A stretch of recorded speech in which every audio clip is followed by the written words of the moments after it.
think we're live. Welcome everybody. My name's Hawkeye. I'm joined by some fantastic people here. We'll get to them in just a moment. We'll start off with what the stream's going to cover. The semi-finals of the Gymbreakers World Cup between Spain and Japan.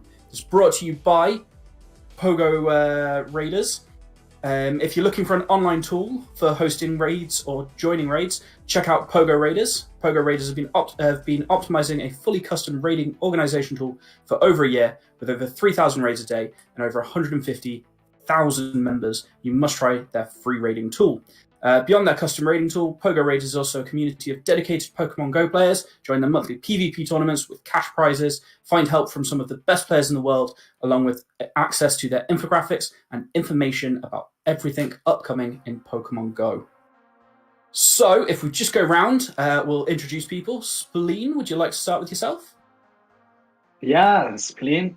For those who are following my PvP Academia, I'm one of the professors there. Playing for Belgium for the Gymbreakers, enthusiastic for PvP, and really looking forward to shoutcast here tonight with amazing people and what should be a really hype matchup, in my opinion. Speediest, would you like to introduce yourself? Yeah, of course. I just want to say thank you to Hawkeye, Spleen, Final Boss AJ. It's awesome to be here with you.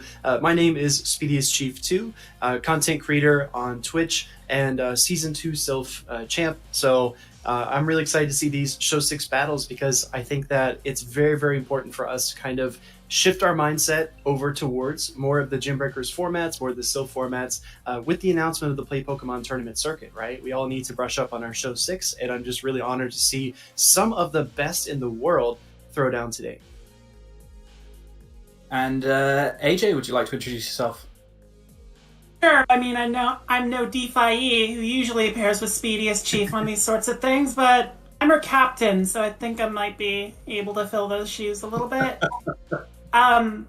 Hi, if you've watched Gymbreakers before, you know who I am. I'm that Canadian chick who keeps coming on here and running her mouth, even though she doesn't know what she's talking about. No.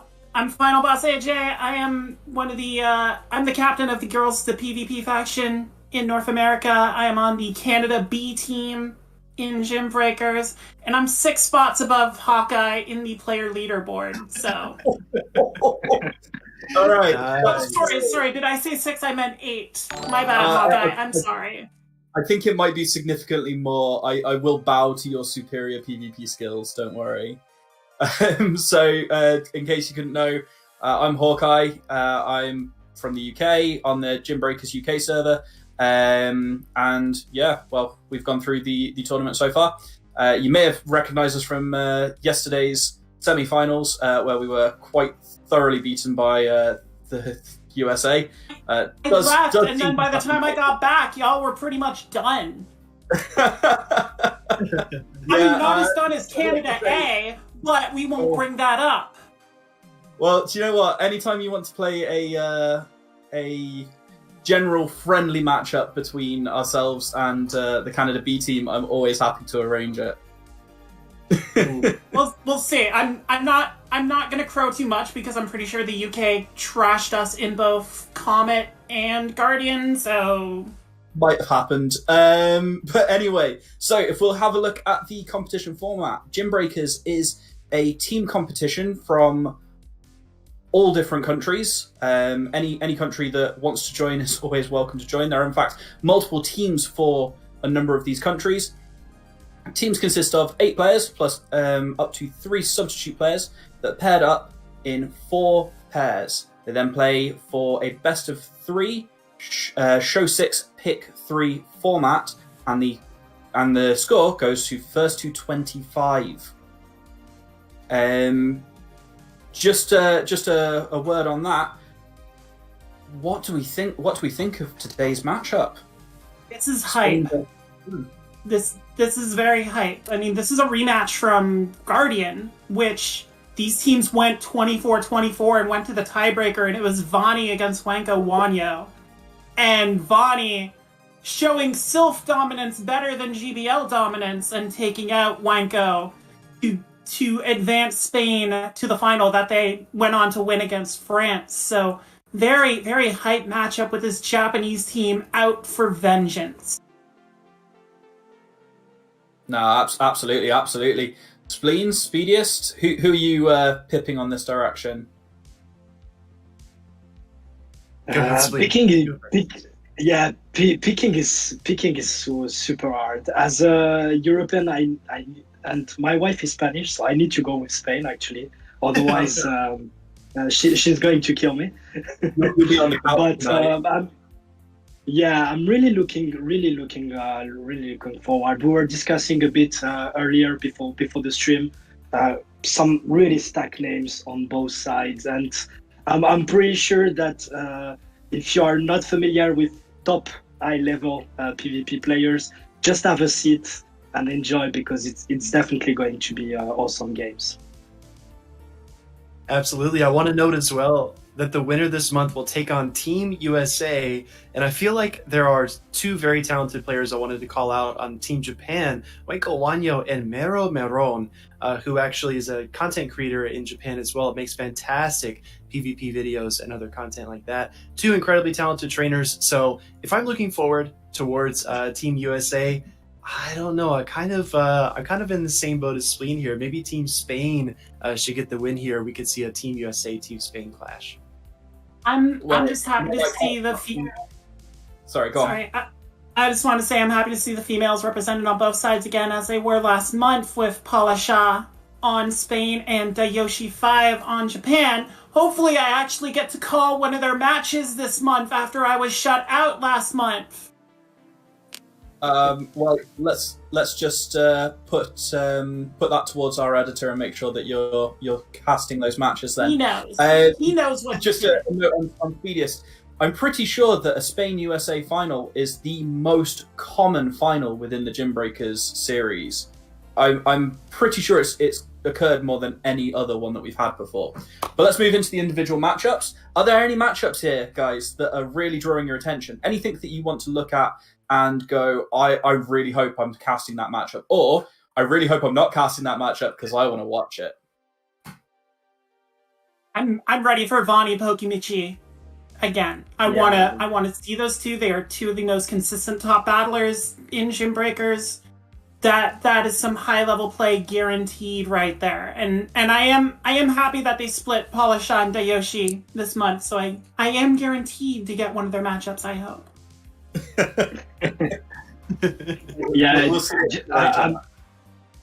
Just like AJ, I go with the Vani Pokemichi matchup. I mean, and especially because knowing they like to play last, both of them, in order to carry the team and generally to clutch.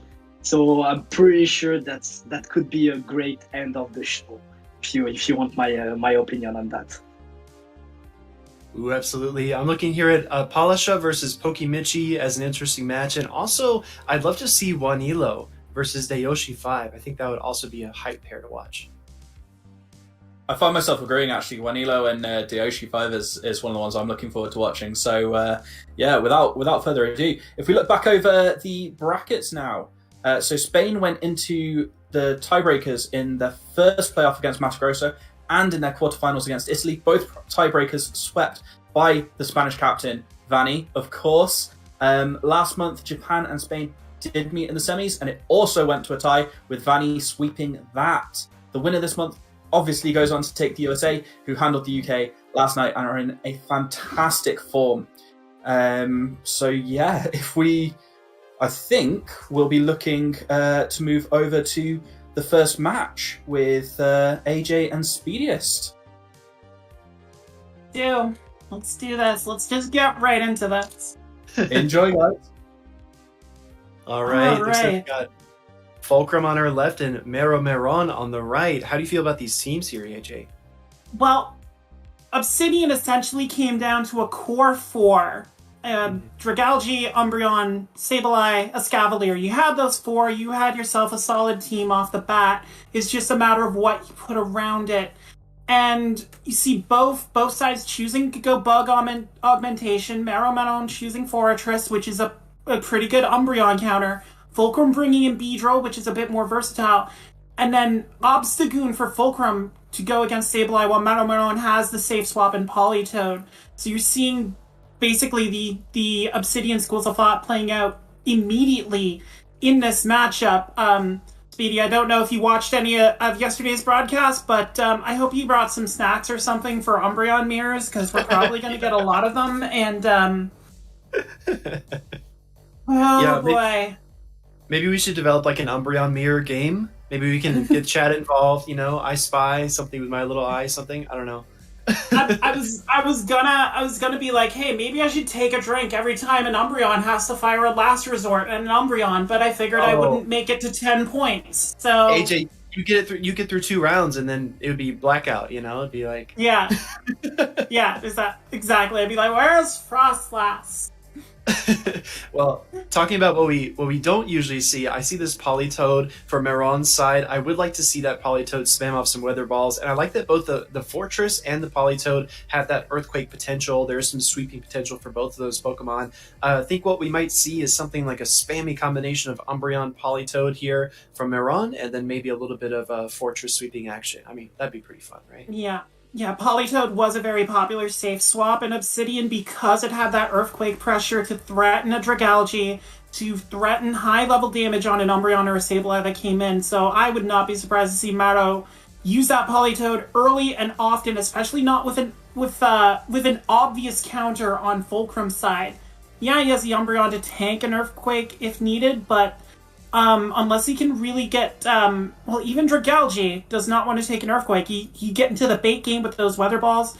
Politoed's going to be very key here for Fulcrum, how he manages that from Marrow Manon, and that will determine if Spain can get out to a good start here against Japan.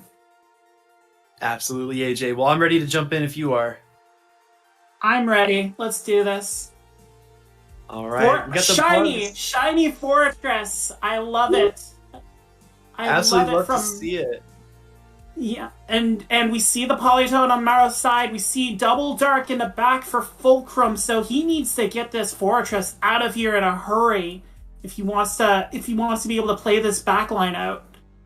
Absolutely, going right for the Drow Run as well. We see the Fortress building up to the Earthquake. We know the Earthquake is going to deal neutral damage, if I'm not mistaken, being a bug poison. I always think Beedrill's a bug flying, but those wings are deceptive. No, Butterfreeze, the bug flyer, Beedrill, all toxic, baby, and it is loading up. We saw the shield there and a swap here into that Politoed, and it looks like Fulcrum's going for could be a chip and dip here to try and get one of these dark types in against Politoed in an advantageous spot. No, he's going to stick it out, all right. Yeah, sticking it out for a moment, maybe wanting Politoed to dump this energy, because just like you mentioned, AJ, once this Politoed gets started with a few Mudshots energy lead, the Earthquake baits are very, very just oppressive. We see the Sableye switch in. We do see the shield disadvantage there as well on Fulcrum's side. That Fortress able to grab that first shield, and here come the Weather Ball spam. Oh, it's going to be raining down on the Sableye, and it's got the ability to weather a lot of balls, but it's got to be able to get some pressure on here. Yeah, I see you giggling. We're starting. I see what you did there. I love the inside puns. I think we come drag here. No, coming back in with the Fortress because they know they're close to the mirror shot. Yeah, and this is an interesting call from Marrow. If he doesn't put Fulcrum on Umbreon in the back, then using Fortress here to chip down to Sableye. And he's gonna catch on Dragalge. Yeah, this is attack drop Sableye, but how do you feel about this, AJ? I think you have to start using shields at some point, because here comes Umbreon. Here's the bad news for Maron. Yes, he's got 2 shields, but Umbreon is spammy, and it doesn't take much to just start churning out foul plays.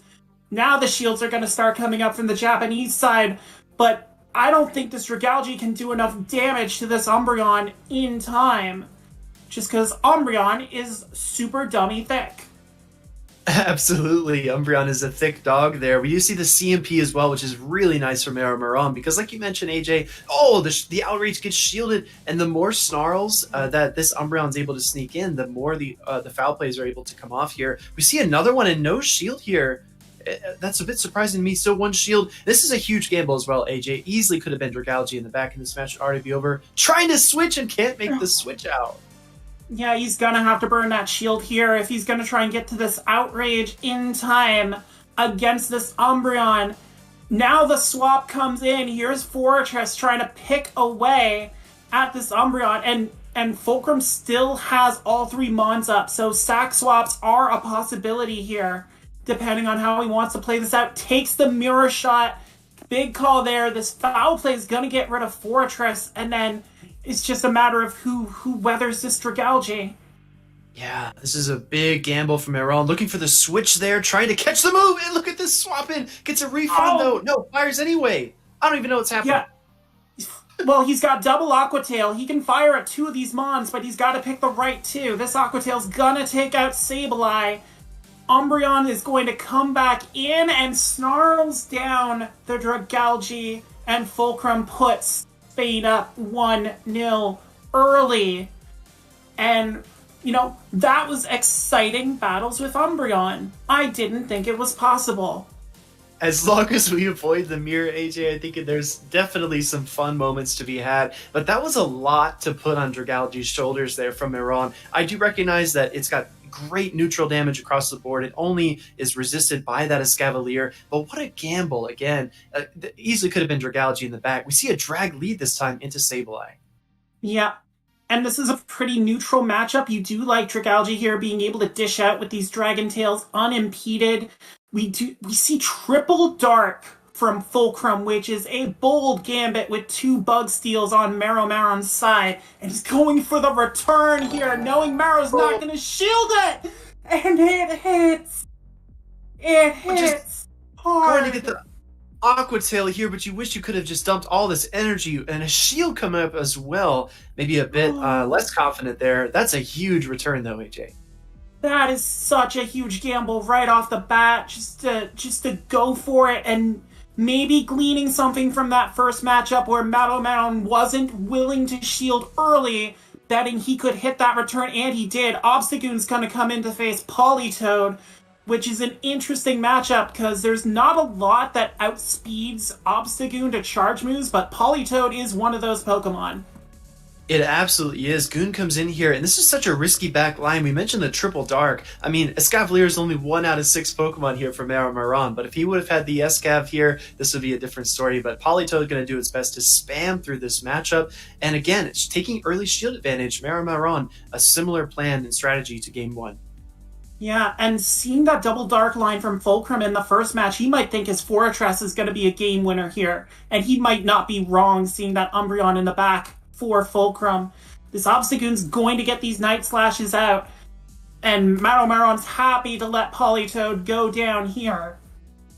So, absolutely. Yeah, here comes Fortress. Can he get the farm down? No! The Night Slash comes through. Every bit of chip matters here, like we saw in the previous game, because, I mean, your HP really has to be monitored when you have 1 Pokemon left. That's essentially what Maron is playing with. Yeah, and at this point, he's just going to be, hoping the same strategy works this time, giving both shields to that Backmon. He has the Dragalge for a sack swap if he wants it, and Fulcrum has no choice. Umbreon has to come out, but this isn't cut and dry. Umbreon spams those foul plays and can do a lot of neutral damage to these bug steals. Umbreon can beat Fortress, so this is not done. The early Earthquake is so tempting there, but he's able to call the bait. Fulcrum standing strong there. No shielding. The mirror shot does not get the attack drop. And I will mention as well, AJ, that Sableye for Fulcrum has a foul play, and it will win CMP over Fortress if it switches in. Yeah, that's a big point to make, Speedius. Very, very well spotted. So Fulcrum has a lot of points of attack here. Mardo's got to throw up the second shield here. We might see that Sableye come in now, just to deliver. Nope, he's going to hold on. He's going to soak the mirror shot first. Or no, he's going to shield the mirror shot. Okay, so both trainers probably sweating right now because this is very critical. Any swap in at any moment can flip this whole game. We see the foul play get fired here. I think this might be enough, AJ. Oh, I don't know. Umbreon's not got that much attack. It's a tank for a reason. And Fortress can weather it, but the big Comes combo. Deploys the foul play. This is exactly what we talked about earlier. Wombo combo, Fortress goes down. I think Dragalge takes one claw, and that is it. Fulcrum, 2-0. Very, very well timed there. I thought he might have gone for it a little early, but Fulcrum just timed it perfectly. He knew Maro was going for that Earthquake, trying to get the kill, but like nerves of steel from the Spaniard there. No shielding those mirror shots, like daring Maro to just be like, go on, hit me with an Earthquake. I don't care. Umbreon can tank it. Umbreon can tank anything. Exactly. Except for double Wild Charge. We see the Beedrill here into the Sableye. I gotta give the slight edge here to Sableye in this initial matchup, I think. Yeah, just being able to get to these foul plays before Beedrill can go to Drew 1. We see Fulcrum trying to catch there on Umbreon, and it looks like Maro's just going to go for the return here and try and put this Umbreon down early. And gets an early shield out of Fulcrum here, who's not been shy about using them. Oh, again, we see the return catch almost, and we see the Politoed come in here, again, taking that early shield advantage. This is the third game in a row that Maron has tried this strategy, and it hasn't worked out for him so far. I don't know if we'll see a two-shield Dragalge again this game, but we'll see how this unfolds. Yeah, I if you're Maron, I have to start thinking you need to start using some of these shields early and preserving just numbers, because we've seen Fulcrum just be able to overwhelm Maron even with those two shields just by maintaining the numbers game. And this Politoed's gonna start spamming these weather balls, but Umbreon's gonna take like 4 or 5 of these to get out of the way. I don't know if Maro can keep going at this pace. Right, these are two very bulky Pokemon. We see there the Politoed reaching for another Weather Ball, but the Umbreon gets there first and makes a switch in actually into Beedrill. How do you feel about the switch in? You're kind of switch locking yourself here. Yeah, this is an interesting call. Looked like he was trying to get the Politoed out of the way with hopefully an X-Scissor and maybe bank the foul play for this Sableye that Fulcrum knows is hanging around. So I can see it. You don't want to give up your Umbreon too soon, especially at half health. A half health Umbreon is still as tanky as half the meta. So right. I can see saving it. No, absolutely right. And Umbreon is inevitable in this cup just because you need a hard check for that Sableye. So if you're going to have it in one position, it's probably to beat the Sableye, and I think that's what's on their mind. Building up some energy, we did see the Sableye deploy the foul play earlier against Beedrill, so being aware of that energy pacing, knowing that they can throw the foul play here. Do we see a Snarl down, though, or is that too risky? Nah, it's way too risky at this point. No, I don't think you can risk taking a return here, especially with one shield on each side. We see the swap into Sableye, and Maro's just going to fire this foul play, neutral damage on Sableye, which is why Sableye mirrors are far more preferable to Umbreon mirrors. And we see Maro trying to get the swap here. We see Niantic coming in there with a bit of referee interference. This Dragalge is going to come in. It's a bit too hot for Niantic. They're saying, please slow it down. Here comes a foul play from the Sableye and the first shield from Dragalge. Yeah. Easy call to shield this here. Dragon Tail down to Sableye, but he gets the other foul play off. Oh, that is brutal for Maro. This is huge. A lot of damage on that Dragalge. No shields in play for Maron. And I gotta say, going straight for the outrage. This is a coin flip decision here on the shield. Yeah, big call here for Fulcrum. Does he shield? He does get the shield up. Huge incredible call.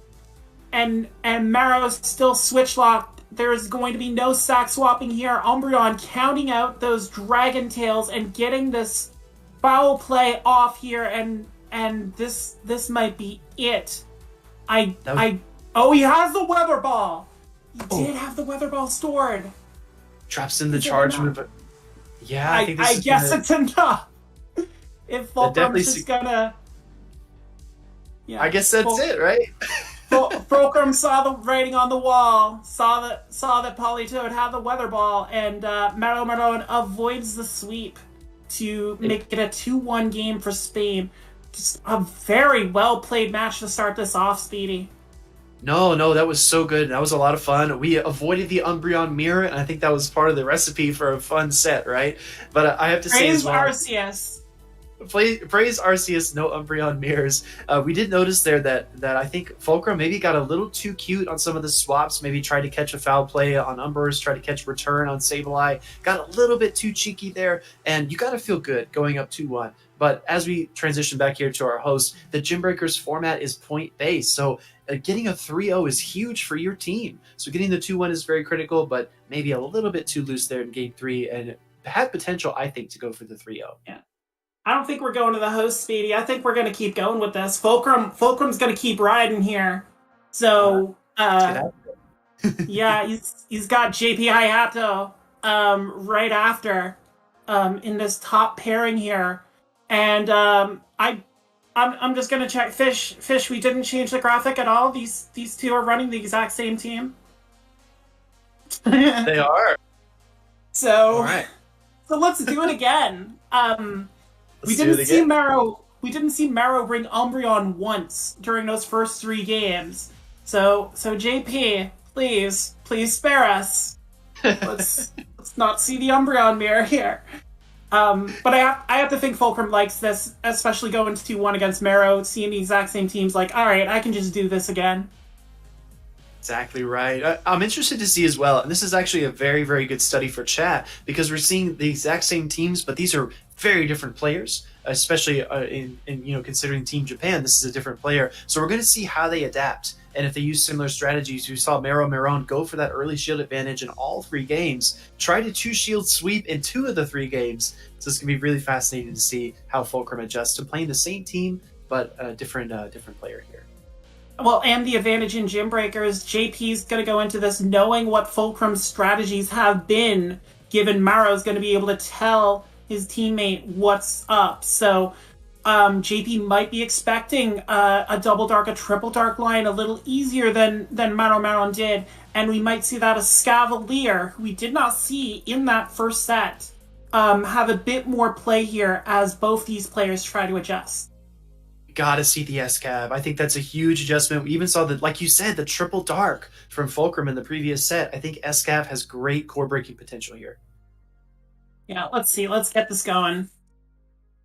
I'm excited for now. Umbreon's on the lead against Beedrill. That is not what Umbreon wants to see. So Politoad is an instant response from JP Hayato.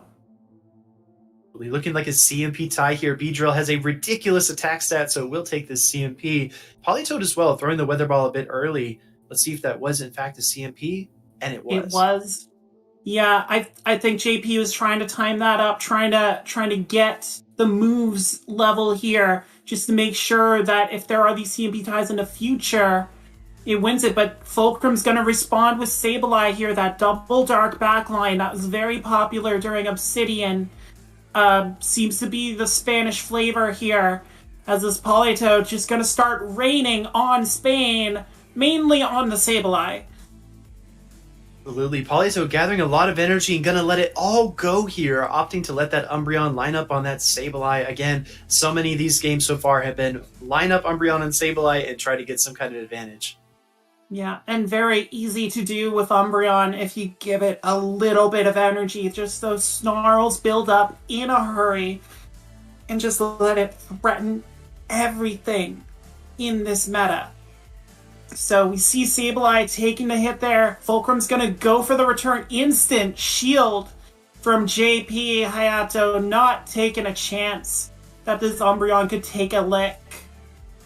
Absolutely. Recognizing the snarl down potential there does make the switch into the Beedrill, but like you mentioned, AJ, getting those extra snarls allows you to fight back in this matchup. This is an advantage you wouldn't have in even energy situations, and we see the shield drawn there as well. And the switch out as well into Dragalge, but this Beedrill has energy, just like we mentioned, goes for a bait. This is super risky. You need to get to that drill run in 2 poison jabs or you're getting KO'd. Yeah, but a quick shield as well here from JP, not wanting that Dragalge to take a drill run. And doesn't get rid of Beedrill in time, but Fulcrum's going for the X-Scissor here, kind of reading that next Dragon Tail would do it and just trying to get as much damage on this Dragalge as possible. Absolutely. Dragalge up a little bit of energy, but out of shields. Umbreon is really healthy. AJ, that's a scary thing to see. Healthy Umbreon coming out here. Yeah, it doesn't even need Psychic to put the fear into this Seaweed Dragon. And he's gonna shield and outrage. Huge call from Fulcrum. All of that energy on Dragalge gone. And unfortunately, if JP can't do anything here to save Dragalge, chat is going to be able to take a drink because we have our first Umbreon mirror of the day. And well, at least they're loaded with energy, so at least it's not from a standing start. But yeah. Can we get like a drink counter? Just like one. Are we at one drink? Yeah, right. We've already seen. I think this is the second last resort, if I'm not mistaken, and this would be 2 drinks for you already, AJ. I don't know. This would be a a quick way. I'm on bubbly. Don't worry. Okay.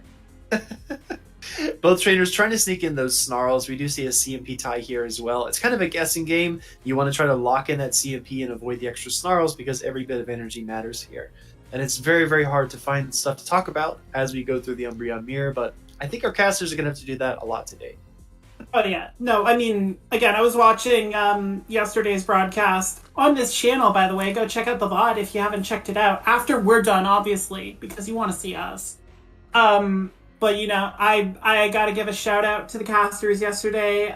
Ilya, Kaz. Sorry, I'm kind of showing my colors here. Those are the 2 I care about. When the Aqua Tail catches I'm on the kidding. fly. What a I'm critical kidding. pitch here, AJ. I know Kim was on there, and I know Jan Solo was on there representing UK, so I'm joking, but... Oh, what a critical moment here, AJ. Recognizing the timer was expiring, trying to get to 2 foul plays, but loses the CMP tie. The Aqua Tail KOs at Umbreon, and just as time expires, Dragalge able to take the win. Whoa. Yeah, that's a big win there for JP Hayato. Obviously, they tie this matchup up, but being able to tell Fulcrum off the bat, he's not going to be able to rely on Double Dark as confidently as he was against Maro Maron. I don't know if Fulcrum decides to switch it up here. We've seen him go with the Bug Lead. We've seen him go Triple Dark. I'm going to be interested to see what he does in response to JP seemingly knowing what they needed to do to survive that Umbreon.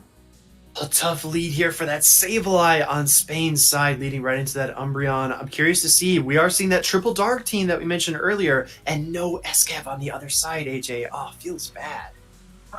I am amazed that Japan has not made that adjustment yet to start bringing in the Escavalier to threaten these Dark types on Fulcrum's side. Fulcrum's gonna go to the mirror here. JP, thankfully, decides to bring in Dragalge. JP, I love you. Thank you.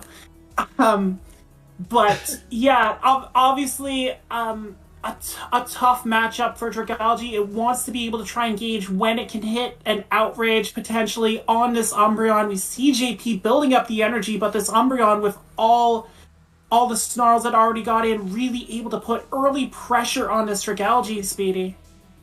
Yeah, you know, sometimes these matches are a test of endurance and patience, and you have to wonder, is this the best spot for your Dragalge going up against an Umbreon, and can you handle whatever that third Pokemon is in the back? As tempting as it is to switch out of the mirror, and again, I'm also thankful that we did.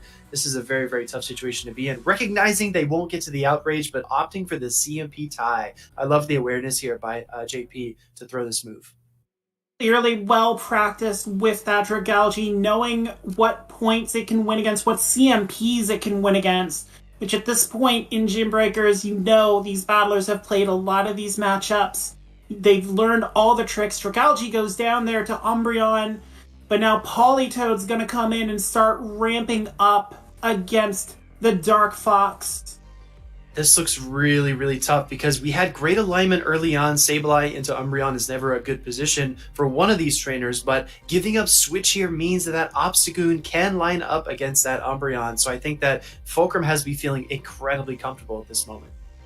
Exactly. And again, we talked about potentially sharing information amongst the Japanese teams. I don't know if JP knew this was a potential lineup that they could be seeing from Fulcrum, but this Sableye is just going to try and chip and dip here with this foul play. And yeah, there we see tried to catch on the Obstagoon. Fulcrum's just going to opt to let Sableye take the hit and then bring in the Beast of Galar. Absolutely. Obstagoon is here to crash the party. You see reaching for that last resort, but you have to be sweating a little bit. This Obstagoon is really going to rip through the Umbreon, especially, if it does have Cross Chop, which I believe it does. It does indeed have Cross Chop. We see the fighting move there. Fulcrum saving us from Umbreon's prolonged time on this stage, getting these Cross Chops off, and I think JP knows the trouble they are in. Just taking that Cross Chop on Umbreon here, trying to get the last resort. Fulcrum's going to throw up a shield here, and it's going to be a race between Politoed and Obstagoon to see who can get what off. Oh, did you see that tapping on the right side? I think we're reaching for Earthquake on JP's side, which is incredibly aggressive. JP was one short, I think. JP needs one more. Yeah, he needs one more. Will he fire? Gonna go for the Weather Ball. Oh, but does get the shield. This is actually really critical. I love the instant swap into Politoed, recognizing you're already behind in pacing. You don't want to stay in any longer and risk getting behind even further. Here comes a Night Slash and then no shield, no boost, no shield. Right, AJ? Yeah, that's what you gotta hope for with Goon. Just pray the RNG gods are forever in your favor. No boost, and this Politoed is cranking up the Earthquake, but it's a catch! No way! Winning the CMP, this feels so bad because you're going to sink this entire Earthquake into a Sableye. Oh no! Oh my god. Oh my goodness. This is... Fulcrum showing us the pivot point of this matchup, making that catch. We see the Umbreon come in. Wow. That is such a brutal catch. Oh my god. Fascinating catch. Just jam done at that. We see the timer come up. I don't think we need it. Wow. Wow, what a catch there by Fulcrum. My god. Just sadistic catch. Like you could see JP on the bubbles just like, yeah, what the heck? I mean, you can't play your way out of that at that point. That's just you got beat, right? Sometimes it happens. All right, we're moving on to the next match. 3-2 Spain is up. Here we see the Politoed into the B-Drill. Still no Escav, AJ, but we're gonna do. But we see no Sableye from Fulcrum this time, opting to go Umbreon Obstagoon in the back.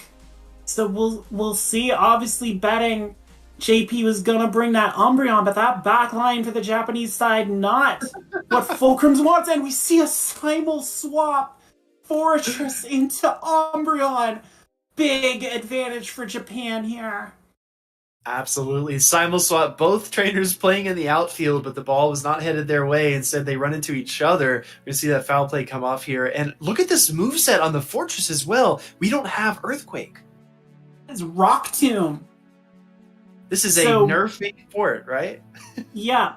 Mirror Shot Rock Tomb just going solely for those debuffs, and it gets the attack drop on Umbreon there. And Umbreon's attack already low enough. This is really going to take the fangs off those foul plays, and JP can just let them come in and doesn't have to give up a shield in this scenario. Curious, no shield again. Like you mentioned, AJ, recognizing that the reduced damage from the foul play here is sustainable. Fortress not going to get snarled down, I don't think. Oh, makes the switch in, throws the mirror shot, but doesn't get there yet. The X Scissor comes in. I love this play from Fulcrum. Yeah, big play to neutralize the energy there on that fortress, make sure it doesn't get a chance to debuff the next Mon. But this Polytoad is loaded with energy too and is going to start firing weather balls at shield here from the Spanish side to protect this Beedrill. Absolutely. We do see, again, Team Japan taking shield advantage, but how much does it really matter? We see another weather ball come off here. Beedrill's back kind of against the wall. Do we see a 2-shield? Yes! Sinking both shields into the bug.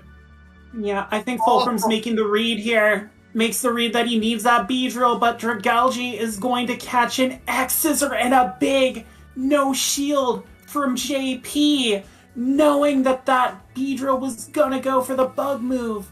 And now JP's gonna have a 2-shield Dragalge. Well, 1 shield now. The X-Scissor's gonna get it. But this is a very favorable spot for JP Hayato. Yeah, what a play. Coming in with the Obstagoon, but this is pretty tough. I think that catch on the X-Scissor might have sealed it, going straight for the Outrage, because there are no shields in play after spending both of them to protect the Beedrill.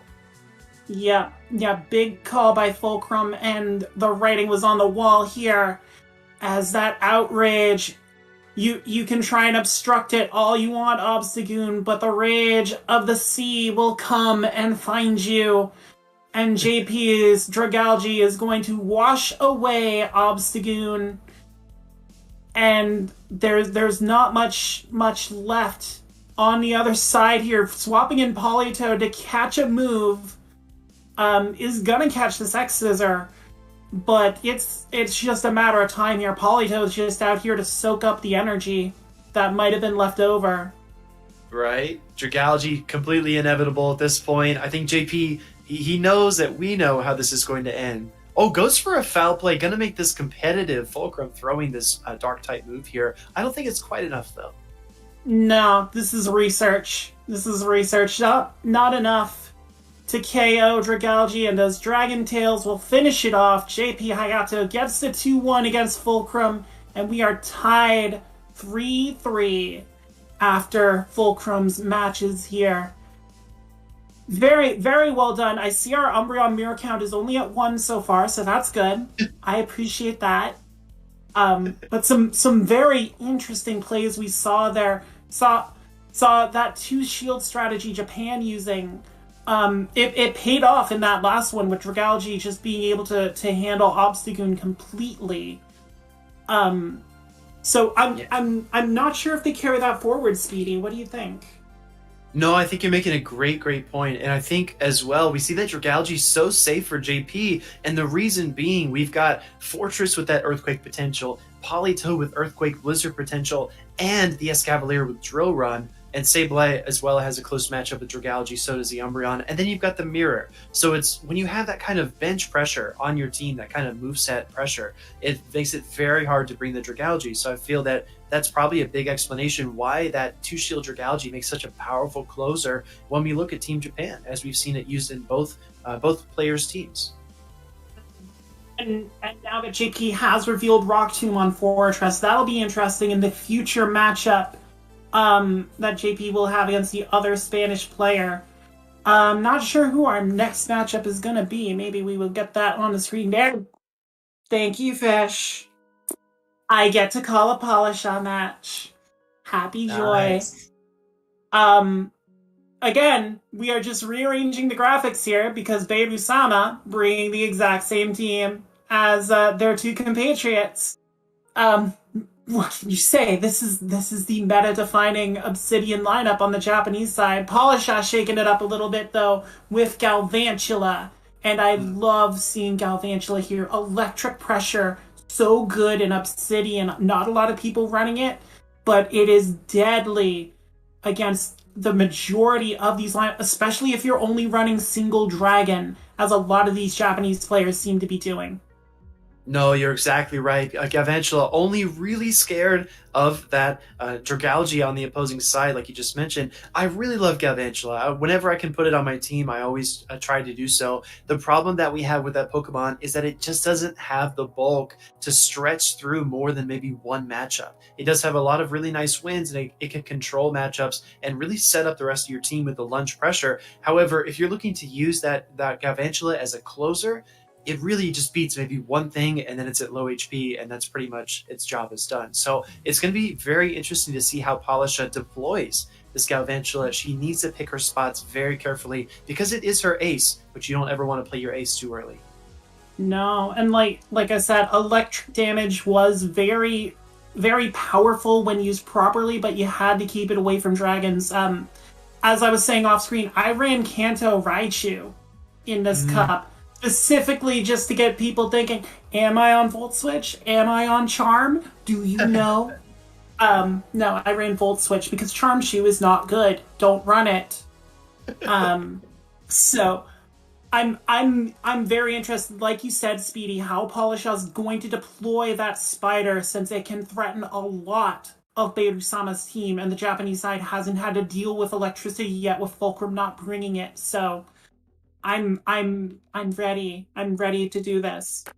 Yeah, let's jump in. Chat knows what my Raichu can do. This is very favorable for Polisha, putting Umbreon on Sableye from the get-go. Absolutely. I love this lead for her. Great position to be in. Throwing the foul play early as well. Wants to start applying pressure as soon as they possibly can. And if you notice as well, when we peek at these back lines, Polisha leaving that spider on the bench. Sometimes those Pokemon are such a attention draw, such a red flag for your opponent that they prepare for it. And if you leave it on the bench in game 1 or game 2, you can really throw off their rhythm. We see that Escavalier on the back line for Polisha. We haven't seen it yet, but Polisha putting a lot of faith in the Bug Knight as this Umbreon continues to go to work on Sableye. Beirut-sama seems content to just sacrifice the Sableye here just to try and do as much damage. Go for this return, and gets to the return. Does Polish shield? Really questionable. Throwing up the shield there, wanting to control switch advantage. This is such a critical thing in this cup with so many Sableyes and Umbreons on the field, and getting a nasty farm down. Look at that Umbreon over 100 energy. Just Umbreon with energy is the force, and we can add a tick to our Umbreon mirror counter because technically I believe this counts. Now, personal question here, AJ. Does the shiny do more damage? The shiny always does more damage, Speedy. Like that's I thought that was why people hunted shinies, was to do more damage in PvP. Like it's true, you heard it here first. like that's what you gotta do. Like I ran shiny Fortress for that purpose, just to get the extra damage on my Bug Bite.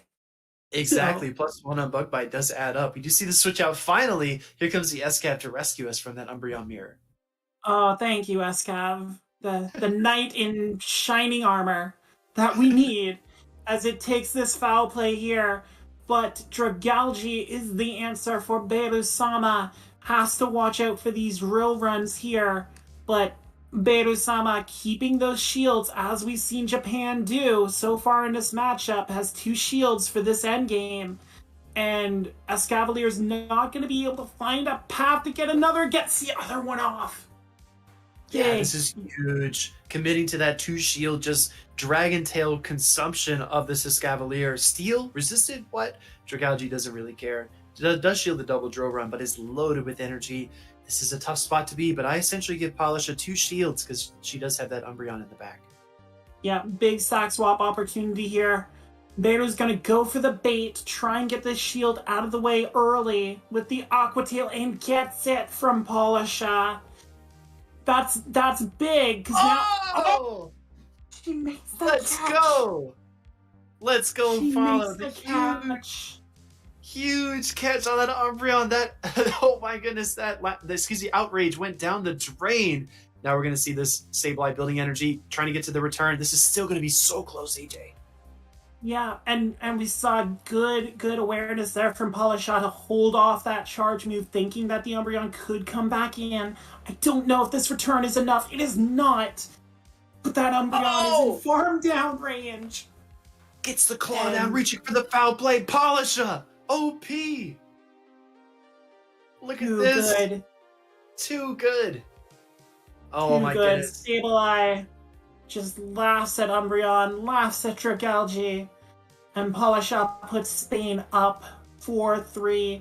She was the MVP last month in Guardian and already showing no signs of slowing down. She is the #1 women battler on the leaderboards. I'm happy to see that title because she is a lot better than I am. And she showed it right there. Just beautiful catch on that outrage. Just reading Beirut Sama like a book. Exactly. And what wonderful play. This is good too. Coming in with the Fortress lead into that Sableye. We know Sableye a little more favorable here than the other Darks due to that Ghost subtyping. Going to throw the foul play early. We've seen this a lot. Trying to get this move off before the Mirror Shot debuff, before the Fortress gets too far ahead in terms of energy. Yeah, and that's the thing that Sableye can do here. We see no Mirror Shot from Beirut-sama, opting to go Rock Tomb Earthquake. And that's an interesting call. It means this Fortress basically going for nukes every time here, Speedy. Absolutely. Fortress does love to nuke stuff. Here we see the second foul play come through, but after that Rock Tomb debuff, Fortress going to tank it. I think Polish is comfortable here, taking the shield advantage. Oh, maybe a big counter down with the SCAV. Yeah, here it comes. Yep, that's exactly it. And if you give SCAV any bit of an energy lead, it can do so much damage, especially against an Umbreon swap-in from Beirut-sama. Just gotta be trying to tank the energy here, right? Oh, getting that shield, and look at this pressure. Polisha suffocating their Japanese opponent here with all these charge moves. We see the foul play come through and get the shield as well, recognizing that SCAV is very important for her success here. Yeah, she's got to get this Umbreon out of the way. She knows she can do it. Shields down. Here comes another foul play. She's going to shield both these foul plays from the shiny Umbreon. And I don't know if you hear that music coming. I think is it the horn section? Are we going to get the horn section here? Play the trumpets, play the trombones. The horn section is tuned up. Mega horn. Umbreon's out of here. Happy days for all who are watching. Wow, incredible Mega Horn play. I love the overfarm as well. It puts her in great position to get to this drill run early against the Dragalge. We see a swap in. Polish just says no way, but doesn't get denies the Rock Tomb as well. She knows exactly where she's at with this Escavalier. Polishot just putting on a clinic, showing the boys in the first matchups, hey, this is what Escav could have done for you, if you brought it in. And then Dragalge just there to flex in the mirror. Polishot. One word, 4 syllables. Suffocating. Suffocating plays there by Polisha, not allowing Beirut-sama to breathe that entire match. That kind of aggression is just beautiful to watch when it works out that way. Oh my god, just so well played. Just the energy management on that Escavalier, letting Sableye go down, knowing that it could use that energy far better than the little gem gremlin.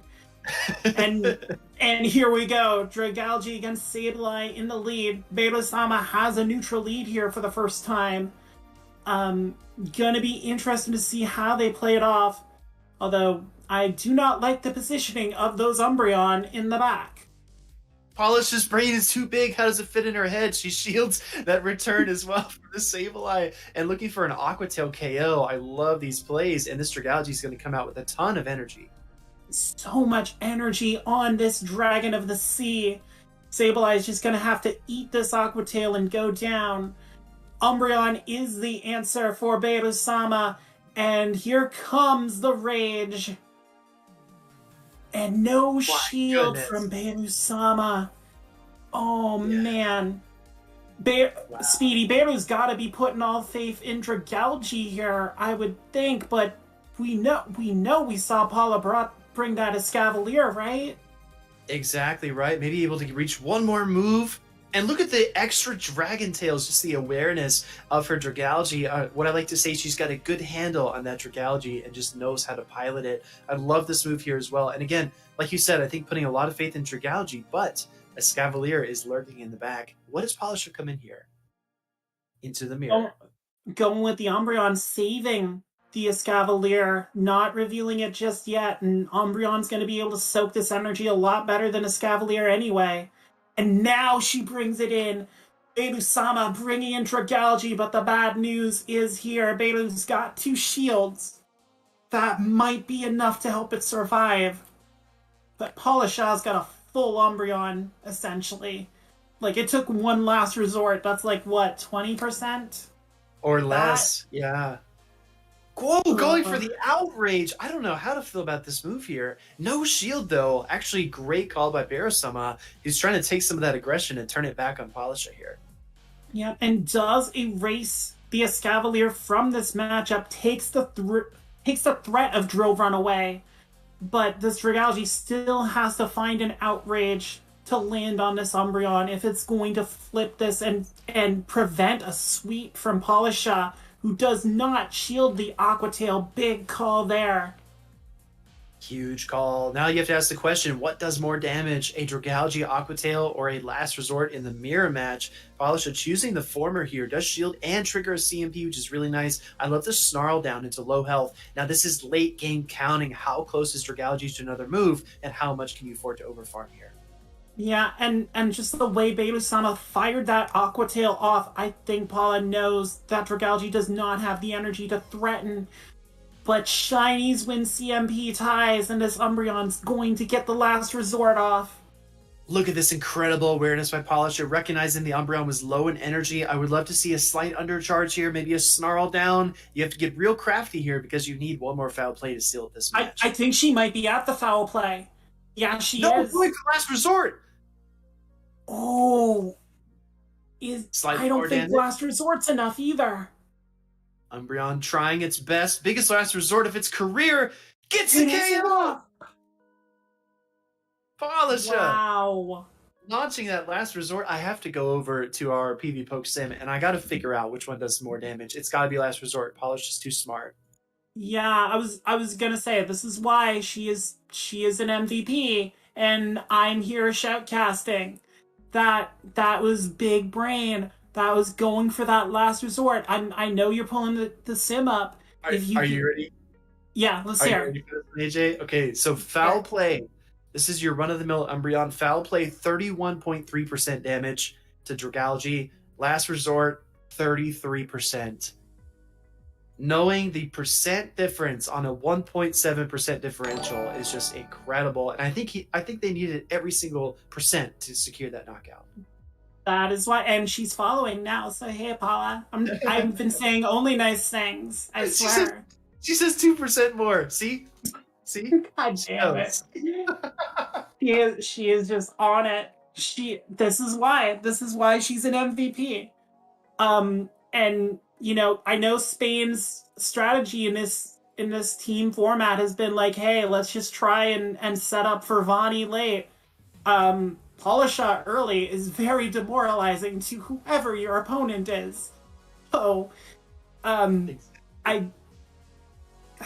can't argue with this strategy. All right, I think we're going to hand it back here. Maybe make a switch over as we continue through our Gymbreakers matches. Chat, if you are a Polisha fan or if you are having fun, let us know how you're feeling today, how many Umbreon mirrors you'd like to see going forward, and if you're excited for the rest of these battles. Thank you, guys. Thank you. That was that was some incredible battles. So just looking here, we've got Fortress, Galvantula, Dragalge, Umbreon, Escavalier, and Sableye versus Walrein, Politoed, Dragalge, Umbreon, Escav, and Sableye. What stands out here? First time we are seeing Walrein, which is kind of yeah, that's an interesting pick, especially because Double Dragon was quite popular here. Unfortunately, I mean, Walrein is a really good Pokemon, but you really maybe only have the Dragalge as a target. So don't know if we are going to see it. Otherwise, that Galvantula looks very scary over there. Yeah, exactly. And otherwise, pretty expecting what we have seen since the beginning. The rest of the picks, they are all meta picks, so it's going to be more decided by alignment, by what kind of strategies players want to have. Honestly, on both sides, SCAV with shield or with energy advantage looks deadly. Yeah, always a good way to set up. We've seen a late game Dragalge with a couple of shields to be really, really powerful. And of course, Umbreon, a great way to waste your opponent's energy. Well, shall we step on in? Yeah, let's go. So we see Sableye into Dragalge. Fairly neutral matchup both ways. Unless, of course, you land the return. Always an interesting one. So let's see how the two players will play this one out. Looks like not building up to the return. Decided to throw the foul. Is shielded. Going for the foul play, but Luffy is going to shield early in this matchup. Maybe looking to farm a bit more. No, throwing the Aqua Tail here. Will we see a shield on setup side? No shield back, so deciding to take the shield advantage for the first time away from the Japanese. Well, he's going to... Let's go. Oh, a charge move refund. Nice. Nice refund, because that was a great catch by Luffy, and now Luffy is in a bit in a trouble. Setup as two shields, and the Escav is aligned on the Umbreon.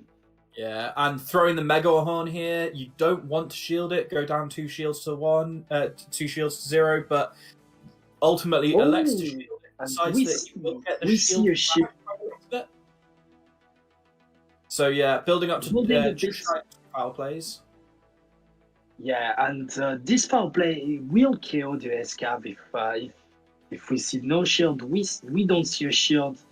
Interesting choice of play there, but landing the return, absolutely massive. This will either put the Umbreon into Dragon Tail range, but more likely KO at this range. Oh, one shot. Takes the energy almost as well.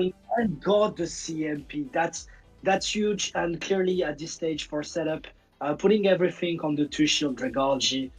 Absolutely, and Dragalge here is just going to have to one shield the Politoed, throw a Outrage, so looks to shield the Weather Ball here. I would expect.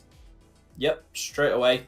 It doesn't even think about shielding the Weather Ball, but still some room to play with for. In fact, even for Luffy there. Knowing the balance there. Yeah, great counting by setup, throwing right before the Politoed reaching the EQ. Still has a shield, but those Dragon Tails are going to chunk from the opposing Algin. However, he is just ever so slightly ahead. He does sneak there, obviously massively important there. And with the shield advantage, should be able to shield this Aqua Tail, get one more Dragon Tail off before throwing. Nope, decides to farm all the way down and throws a move onto the Umbreon here. Yeah, unfortunately, I think Luffy went for the Aqua Tail there to try to stall the clock in order to allow himself to make a catch later in the game. Unfortunately, the clock was not up, and that's great. Yeah, that's like you're mentioning. I think the refund was like huge in this game. Just catching catching the foul play there was a great play for Luffy. It definitely put it into a situation where the Sableye was able to store it. But yes, let's see. So we've got Sableye into Sableye. Obviously, I quite enjoy this mirror match. Do you? Yeah, I mean, how do you like to play it? Usually, I try to go for the sneaking. Well, I'm not going to reveal too much of my playstyle, but yeah, I think it really depends. So, unfortunately, Luffy started just ever so slightly behind and kind of has to rely on the sneak-in. I don't know if you noticed, was one Shadow Claw behind at the start of the first power play. But here you go. So elects to shield first, gets the CMP. The question is what setup decides to do. Does he shield and throw? By the looks of it, shielding and throwing. And now let's see if Luffy Sableye can tank this foul play. Might survive based on I think IVs. it'd be a Yes, simultaneous does. KO. Oh, Escav with Ooh, two. and that's an aggressive. Yeah, that's an aggressive swapping, and We've got unfortunately Scout for and is it Fortress in the back of Setup's line there? yeah, so good drawing out here the Polytoad. Big call by Luffy, not shielding this drill run. But at this point, do you And just say shield for the Fortress? Yeah, now comes the weather ball spam, and this weather ball with unshielded will kill. For me, Polytoad is one of those Pokemon that no matter how much energy you think it has, it always has a little bit more. Barely surviving. So those IVs must be really good on the Escav on setup side there. And we see a Sand Tomb Fortress. Throws the Sand Tomb straight away. Well, sorry, throws the Sand Tomb before getting to the Earthquake. So an interesting choice there because there's never going to draw the shield. I might have, if you're going to throw it before making it a bait, I might have liked throwing it immediately so that the bug bites do that little bit more damage. Electing not to shield an Outrage, which does do a lot of damage to that tanky Fortress. Catch on the Aqua Tail. Catching there. Oh, that's a nice catch. Yeah, that was. I think that was critical to winning here, or having an opportunity to win, should I say? Because we still don't know who's going to win this. Polytoad does have a little bit of energy left on it. Shielding there the Sand Tomb and swapping into the Polytoad. I think is it going to be? Yeah, is it going to be enough to KO? And also now that it's not enough to KO and one mud shot will seal the deal for Luffy. Even after that amazing catch from Setup there, unfortunately, just a bit too much for Luffy. So we're one apiece going into the final game.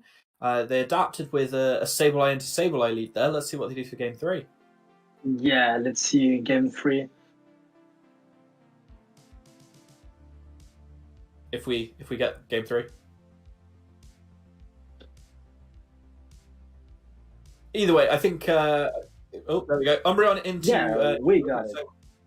This is one of these ones. Umbreon's just so tanky. Yeah, but it's a neutral lead, neutral matchup, especially on the Dragalgi. For the Dragalgi, you need to land the Outrage, of course.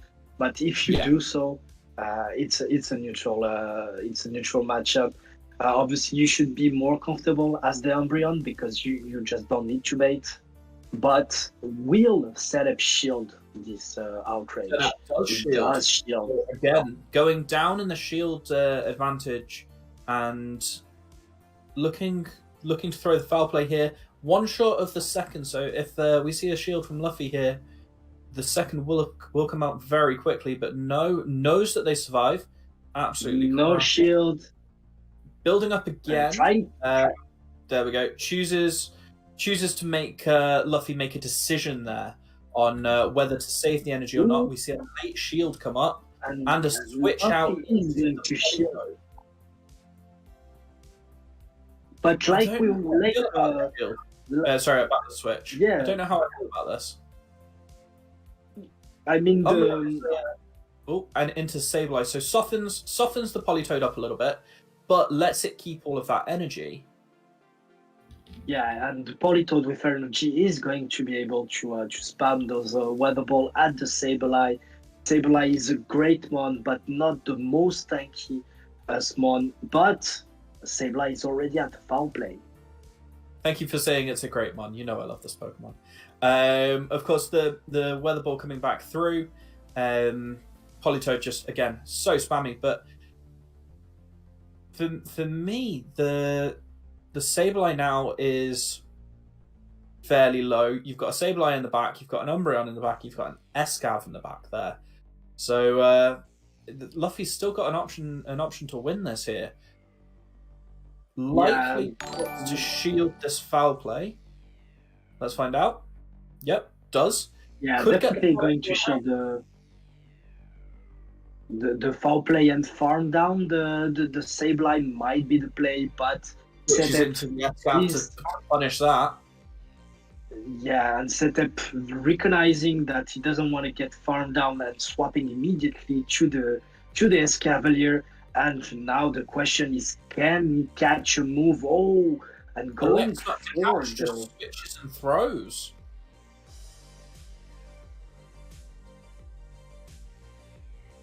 but that And we're will gonna allow get the to KO, aren't we? Escav. That AJ would be proud seeing an Escav throw this Mega Horn. Yeah, the Mega Horn is going to KO the Sableye, and It's that's just so much that's damage. insane. So much damage. That poor But like Sableye. you were saying, that's interesting. I was expecting Luffy to try to catch the Mega Horn on the Dragalge, but opting to go for throwing the move was one counter too early, didn't they? yeah, exactly. Yeah, so they were trying to. It was almost like they were trying to catch the drill run, not the Mega Horn. I don't know. Maybe they were just looking to put pressure. Yeah, maybe they lost track of. He lost track of the energy as well. Like these high pressure situations where you've got the weight of your team on you. You know, Japan is 4 points down at the. You've got to be thinking. Every game matters.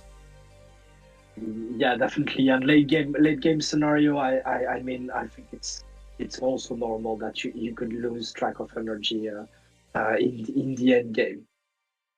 No, for sure. Was that game 3? Was that game 2? Game. Yeah, it was. On to the next set. Game.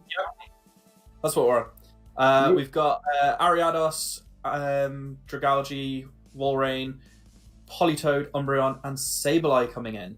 So an Ariados, as well as that lesser spotted Walrein over there. Yeah, definitely. I'm really liking the Ariados pick. Actually, because especially in Gymbreakers, where you can choose the moveset by seeing your opponent lines, not like in Sylph, where you need to keep the same moveset for the entire tournament. And here, keep in mind that you could see, for example, a Mega Horn, could be Lunge, could be Cross Poison, even if Cross Poison is maybe not that interesting in this meta. Could be Shadow Sneak. Here there is no ghost targets, but could be a great weapon to be to be honest. Shadow Sneak would make my Yeah, day. I mean, my day. I think it's the wrong I mean, it would make me happy. yeah, I mean, looking at setup, I don't think you should run Shadow Sneak, but I mean, like in another line, for example, if we see a Cofagrigus or something like that, could be interesting. But anyway, curious to see if Chianti is going to bring the Ariados. It has some good play against.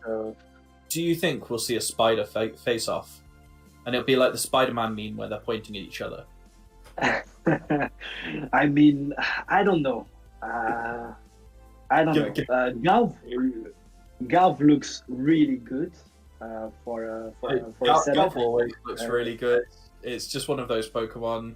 It's picked up a lot of usage, but it very rarely fits onto a team of 3. But it's really good bench pressure. We didn't see the Walrein last time it was out because the Galv kind of puts pay to that, and Politoed is a really, really solid save swap. Having a Galv answer to that really pushes people away from it. Yeah, definitely. Shall we roll into the game? Yeah, let's see if we can see some other and we see a Sableye into the Dragalge for the lead. So let's find out how they are going to play. Will setup go straight return? Will it go straight foul play, just like last time? And it does. So choosing to tank the Aquatail, knowing that Sableye can tank it, and put on a lot of pressure both with the Shadow Claws and the foul plays that are going to be spamming off as quickly as possible. Foul play obviously does quite a bit of damage to the Dragalge here, not as much as a return would, but quite a bit. Puts the health approximately equal. You're looking, it will just get there. Yeah, exactly. And deciding not to throw. Take energy advantage, as well as shield neutrality over the over switch. But Because yeah, that's the key. I'm Yeah, not confident with strategy here. And to make matters worse, back, isn't there? Yeah, I mean, going with the Dragalge into the Politoad as well is an interesting choice. Going for the bait here setup, really grab a shield from the Politoad. I feel like Chianti should shield. No shield. Oh, the bait. Wow! Calling the bait. That's huge. Looking at real setup. Oh, and setup shielding. Oh. Looking at how much energy that Politoad had, though, that's got to be a really tempting bait shield, purely because you're at an earthquake. Think about what happens if that's an outrage. All that energy gone, you lose it. Then now here comes the EQ. Definitely going to kill the Dragalge. Oh, 100%, 100%. So in comes the Escavalier. It's got a little bit of energy, but there's a shield on the other side. The Sableye should just run rampant here. Obviously, depends on whether or not he shields this drill run. Let's find out. Elects not to shield. What a goal! What a goal! Calling the drill run. That's like that's huge for Chianti, and this foul play is going to be enough to kill and to seal the deal. So I'm really like. Sorry. Switching in the Dragalge onto the Politoad because it left the Escav against the Sableye.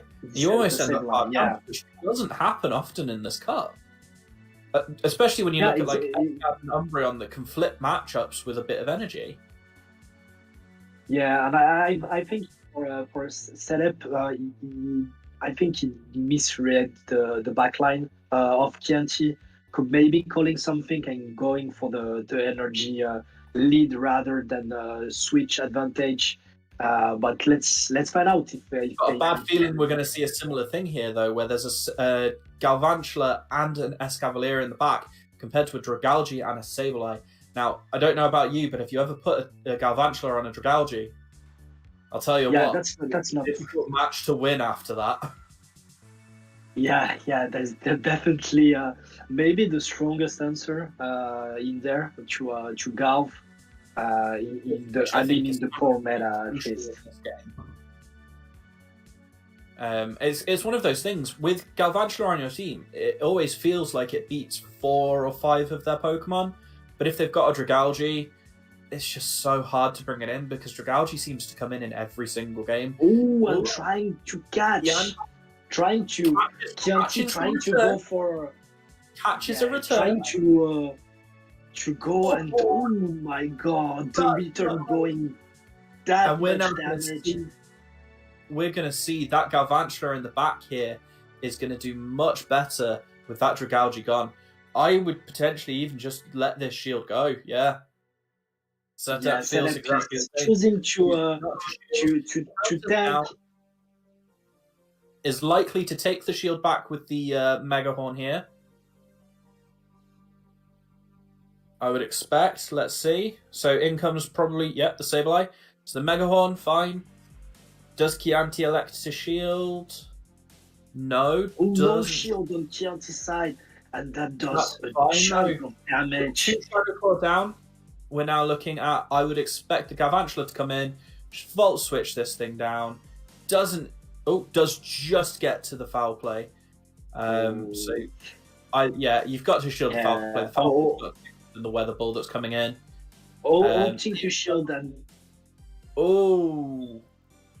takes the Weather Ball, which is going to be fun. But that Politoad switched in on a Volt Switch, so that extra Volt Switch damage may come in imperative here. Throws the lunge, knowing that they're going to get the shield anyway. so you might as well get the attack drop. And I think lunge KOs at this range. I know Politoad's tanky, but not that tanky. And this is going to be a race, trying to go for the catch there. Oh, but Chianti's a bit wise to it. The question is, how much does a debuffed Weather Ball do? The answer is... Yeah, it should be enough to KO, yeah, because Galv is squishy. And really well play as well by Chianti, keeping his composure in the final miles of the game, knowing that Setup will try to catch there. It could have been so easy to misplay that and throw or just allow yourself to be fault switch down kind of thing. So yeah, but Setup with his back up against the wall here, be interesting to see how he adapts onwards. So we run into the Sableye with Escav and Fortress in the back and Politoad and Dragalge in the back. So not really a nice answer to Politoad in the back there, is there? Yeah, so it's going to be important to gain shield advantage because Fortress can win the 0 against the Politoad.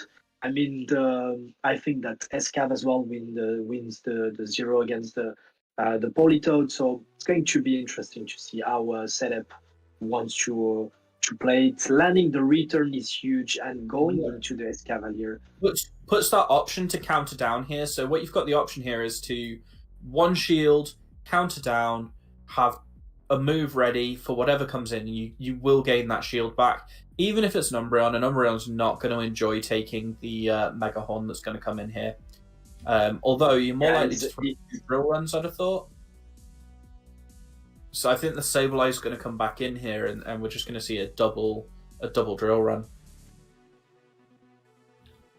So first drill run just before the CMP tie, just before the foul play is able to be thrown.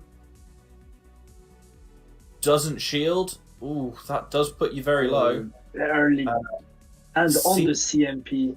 CMP tie as well. Shield come back. Winning CMP. If you're set up here, do you shield this foul play?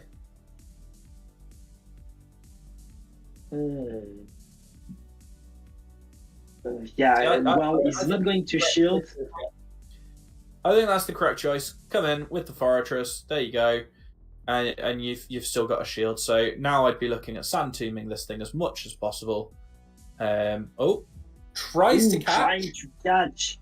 Puts himself in a position where Chianti actually has to throw or go over 100 energy. So really nice little play there. Knowing that Chianti was waiting for the catch, leaving it just that little bit longer, and knowing that meant that effectively the move had to be thrown. Not shielding the Earthquake, so that's going to be a massive amount of damage coming in here. Yeah, that's going to be a ton of damage. And a Sand Tomb in return. Chianti knows the count. No shield by Chianti. Absolutely massive there. But the Weather Balls here are going to start stacking up. Second Sand Doom still wouldn't KO, but it would put you very low. Yeah, now if you look at the bug bites, they are starting to add up, and here I think that the double Weather Ball should be enough to kill. I think so. Additionally, there is that switch clock that's come up just to reset the defense debuff if needed. However, I don't think that's the case. We see the second Weather Ball come through to take out the Fortress, and Setup has had a really rough go of it here. Yeah, Japan, thanks to Chianti coming back in the race. We were at 8-4 at the start of this, and we're back to 8-7. Yeah. So Japan closing that gap. How scary is it when you're a few points up? Sorry, I keep doing that. How scary is it when you're a few points up and the opposing team just starts closing in on you, just hand over fist, where you had 4 points, that's a full win plus a little bit, and they just close that gap instantaneously. It's a heart-wrenching feeling, isn't it? Yeah, definitely. And Speedy was mentioning that earlier. I mean, every point counts there, and getting a 3-0 for your team or getting 3-0 is massive in those kind of formats, especially in the semi-final or in the final or even the quarterfinal, because as you progress into the competition, every matchup is going to get closer and closer, and the trio can make the difference in the end. Well, it's one of those things. If you've got, let's say you've got amazing teammates.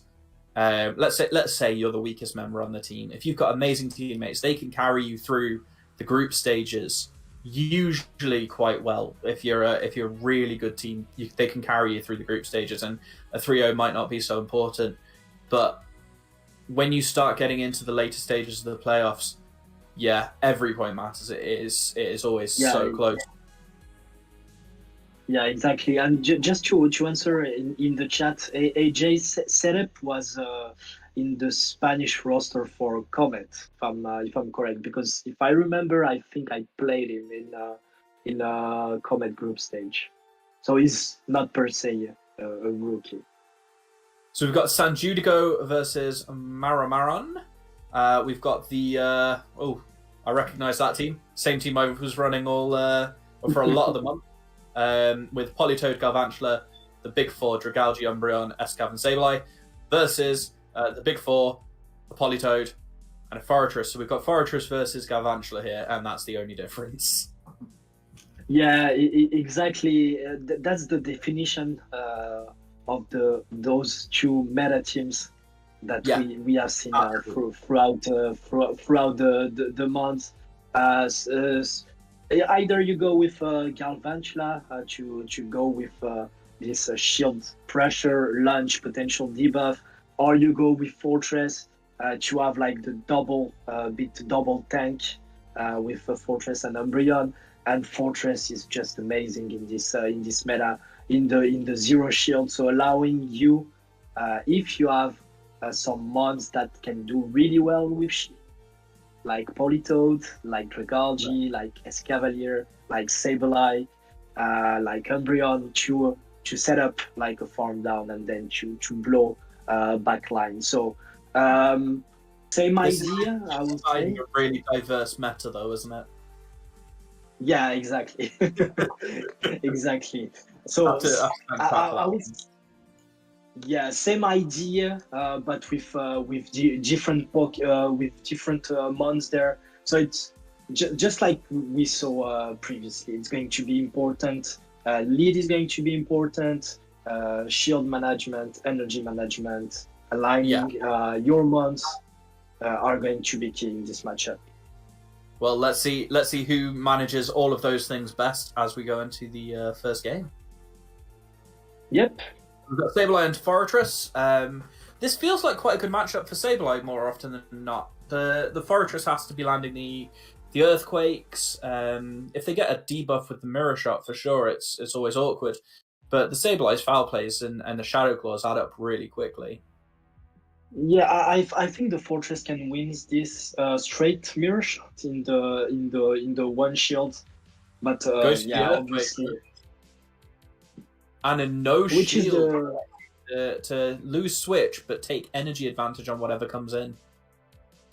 Yeah, exactly. And and Maroon swapping into the Dragalge, and when you swap Dragalge into an Escavalier, that's never a good thing for you. Oh, nice. Tanking the Aquatail, knowing that they can. At a drill run here, throws the one counter before throwing. So some real good discipline there on the fast move timings of things. Throws the drill run, is likely to reach the second. May have to commit a shield here. Elects to swap. Going for the catch. Throw. Absolutely massive. Takes the shield on the bait though, so Maramaron is inside San Judigo's head here. Yeah, exactly. And now a little bit desync there. Throws the Earthquake. I'd expect a no shield here, but these players could be doing something. Yep. Oh, Maramaron. And he's going to shield. Wow. He wants to into the Fortress. Swap into the Fortress indeed, and forcing San Judigo to throw his energy. knowing that they can't be mud shot down there, I think, is really important because it wastes a little bit of that Polytoad's energy. So let's see what comes in. So the Sableye comes in. The Weather Ball it's not going to enjoy these. Oh, and catches on. And we see another catch on the Escavalier. Great catch, but Sanju elects to shield. There. But elects to shield. Oh, and has to drill run over in Megahorn. The very confusing plays there from Sanjudigo, but let's see how it plays out for them. Yeah, maybe he wants to put the Sableye in the weatherball range. Maybe throws a couple of mud shots, throws the weather ball. Has more than one, so should be able to take out what's in the back. Let's see. And now, can he reach? Yeah, unfortunately, losing because the Dragalge had a lot of energy. So would have had to shield the foul play on the Polytoad and would have just been shot on a drill run on the Escav. So I think that would have happened either way, don't you? I think even if they had to catch the foul play and then had to shield the foul play, I think it would have been roughly the same. Yeah, I think it was really well played by Maroon there. Like you were saying, shielding that EQ on the Dragalge didn't make sense for us, but allowed him to brutal lead Maramara here. Sableye into Umbreon, straight into the Dragalge. How do you like to play this? Do you like to chip and dip? Do you like to what's your play? I mean, it's definitely going to go for the chip and dip. Maybe trying to catch to soak the outrage on the Umbreon. Yeah, I think that's going to be the plan, and leaving this matchup with a foul play. Yeah, so I think Umbreon obviously is the thing that tanks an outrage best. So switching out once they've got that little bit of energy, recognizing that you can't switch immediately, and that if you leave it a little bit, you need to tank a move. Obviously massive, but then tanks the Aquatail here, and then leaves the Umbreon enough energy to take out the Sableye in the back. Yeah, great timing, throwing right before the Dragalge reaching, and now having also is almost at a foul play, so he's going to throw foul play at whatever comes next. Yeah, forces the foul play onto the Fortress. Yeah, that's going to be the Fortress, but that's still going to be some nice chip damage for San Rodrigo there. There's an Escavalier in the back, isn't there? Yep. Yeah, and we see Maroon Escav come in and then an immediate drop into the Umbreon. Smashing that swap button in there. And here comes the Umbreon from San Rodrigo, and he's almost already at 2 foul plays. The benefit is that the Sableye can tank a foul play, and it still has 2 shields. So we're looking at a situation where the Sableye can be throwing foul plays back here, and it's still going to come out relatively healthy against the Escav. So not out of the woods just yet for Sanjudigo, in spite of having the dominant lead matchup of Umbreon into Sableye. Yeah, and electing to letting the Umbreon goes and relying putting everything. Yeah, putting everything on the Escavalier, basically here, and he's going to have to shield this foul play. He'll shield this one as well, and he's not going to be able to counter down. I don't think. I think that Sableye is definitely able to live the next 5 counters, don't you? Yeah, you will need to throw. Maybe 5 throws there. Yeah. So if I'm Maron, maybe I'm thinking of shielding that just because the foul play will clean that up. But knowing that you've got the Fortress in the back, I guess shield the drill run.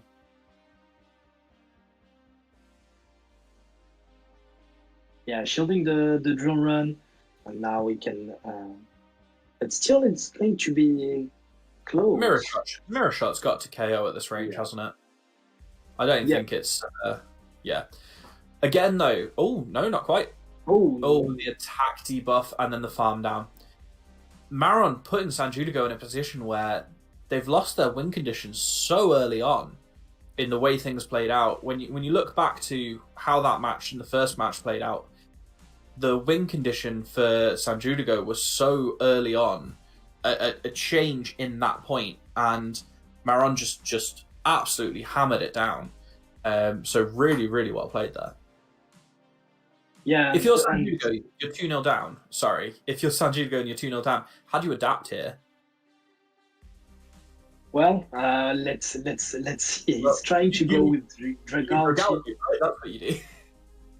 Yeah, I think Dragalge looks good. Looks good there, but it's neutral going for the extra Dragon Tail there. Yep. And also knowing that Maroon doesn't like to shield early in the matchup. Will he shield the outrage? This is potentially really good. There is that Umbreon and that Escav in the back, as well as a Dragalge and a Sableye. So that Umbreon is going to put in work in the back. And most importantly for us, ladies and gentlemen, we are unlikely to see an Umbreon mirror here.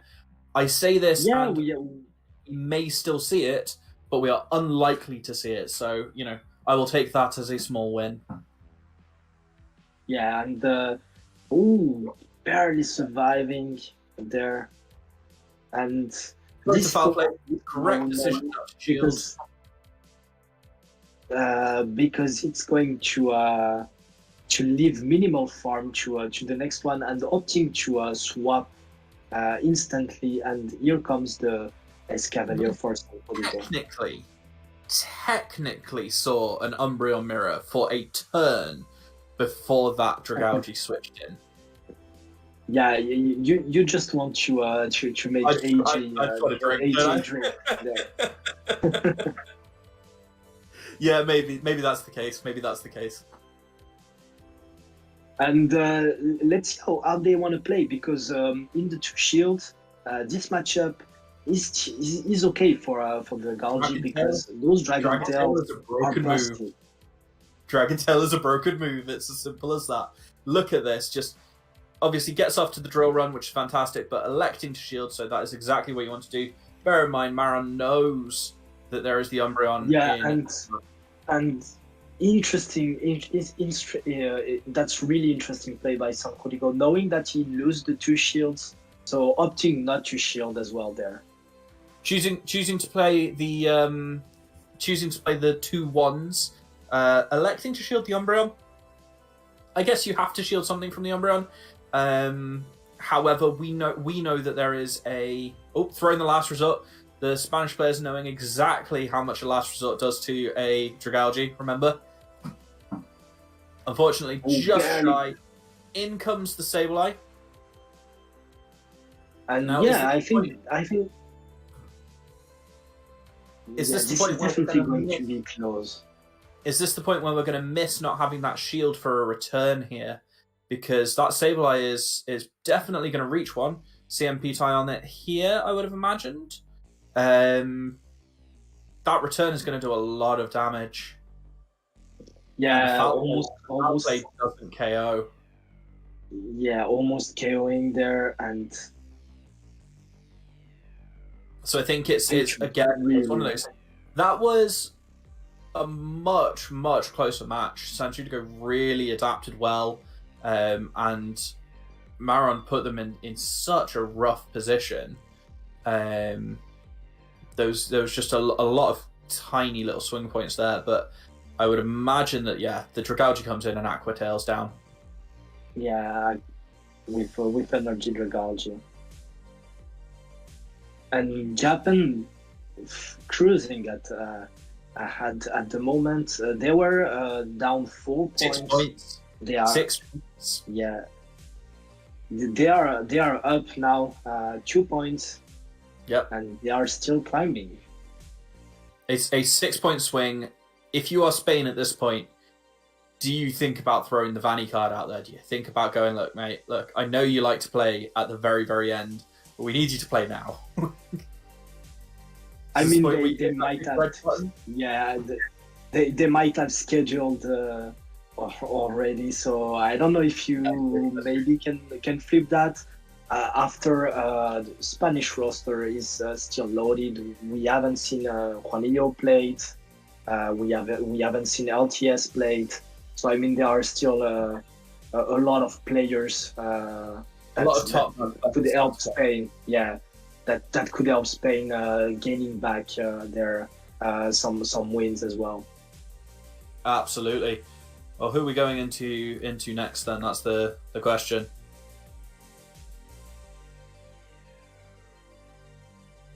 Oh, so it's time to handle. Yeah, get out of here. You've had your time. Come on. You've had your I want to carry on. Don't make me go. All right, so what do we have here? San Judigo and JP. We've seen JP's team before. Is this team graphic correct for San Judigo? Did Digo get swept? Like this is new ground for him. So what's he gonna do to change things up against JP Hayato? Yeah, I mean, initially we do look at the Galvantula. Again, that's the first thing that stands out to me, but it always does whenever you see it on the field here. I would like to see some Escavalier play as well. And then there are 2 steel types, and you have the mirror. So I don't know how good Dragalge looks in this overall matchup, but I would love to see some drag play as well. Yeah, like we said earlier, Galvantula can do so much for you just in terms of like pressuring against like a Polytoad, against basically anything that isn't a dragon. But it is so squish, and we saw that in one of the matches there where, you know, we thought Galvantula had it well in hand, but Polytoad just able to dial up an earthquake and send it packing. So that is something San Diego does have to be very aware of going into this matchup. If he's gonna rely on Galvantula, he's gonna need both shields. Exactly right. It is a shield eater, as we say, and if you don't have shields for your other Pokemon, you open yourself up to a lot of vulnerabilities, like the Earthquake potential, like the Drill Run potential from these Pokemon on JP's side. Yeah, and San Diego in chat noting nothing has changed in our graphic because JP and Marom brought the exact same teams into this competition, so at least he's had some practice against this team. So, I'm ready to see if San Diego can pick up the pieces here, try and work around this heavy metal line that Japan has brought here to these matchups, and we'll get Umbreon on Dragalge, which is, you know, it's interesting. You'd think Umbreon's going to be able to tank whatever Dragalge's gonna throw. But we see very similar lines for both sides with Sableye Safe Swap and Bug Steel in the back.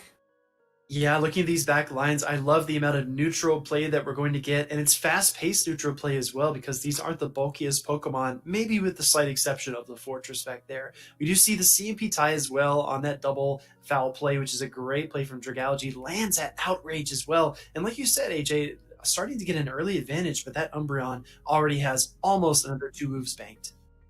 Yeah, and that's the thing. Timing these moves out, making sure a Dragon Tail or a Snarl doesn't sneak in, because that will change a matchup. We see Umbreon here. We see another CMP tie. Big CMP tie. Big no shield here from San Diego. Gonna let JP claim the early advantage here on alignment. Oh, making the instant swap out, does not want to get farmed down, goes into the Sableye. Now we're in the Sableye mirror, but I will say that JP's is 1 Shadow Claw ahead. Do you commit to winning this mirror, or do you look for farm, AJ? What do you think? Well, San Diego revealed the Escavalier, so if you're JP, you can kind of plan for this a little bit. We see the shield there, protecting the health on this Sableye, maybe knowing that Fortress doesn't like that matchup nearly as much, so yeah, we see a shield back here from San Diego. Obviously the switch clocks are not up, so JP can't really make a move to try and get value out of this fortress, but I think he needs to keep Sableye upright as much as possible here. I think that's a great way to put it as well. Look, these Shadow Claws adding up. It looks like our Sableye on the left was a bit ahead, but is able to get off this foul play. And we do see the shield come up as well. No shields on the board. Any kind of charge move is going to come through. No problem now. Yeah, and we see JP not waiting at all. He knows he can get the Sableye out of the way, and he's going to do it.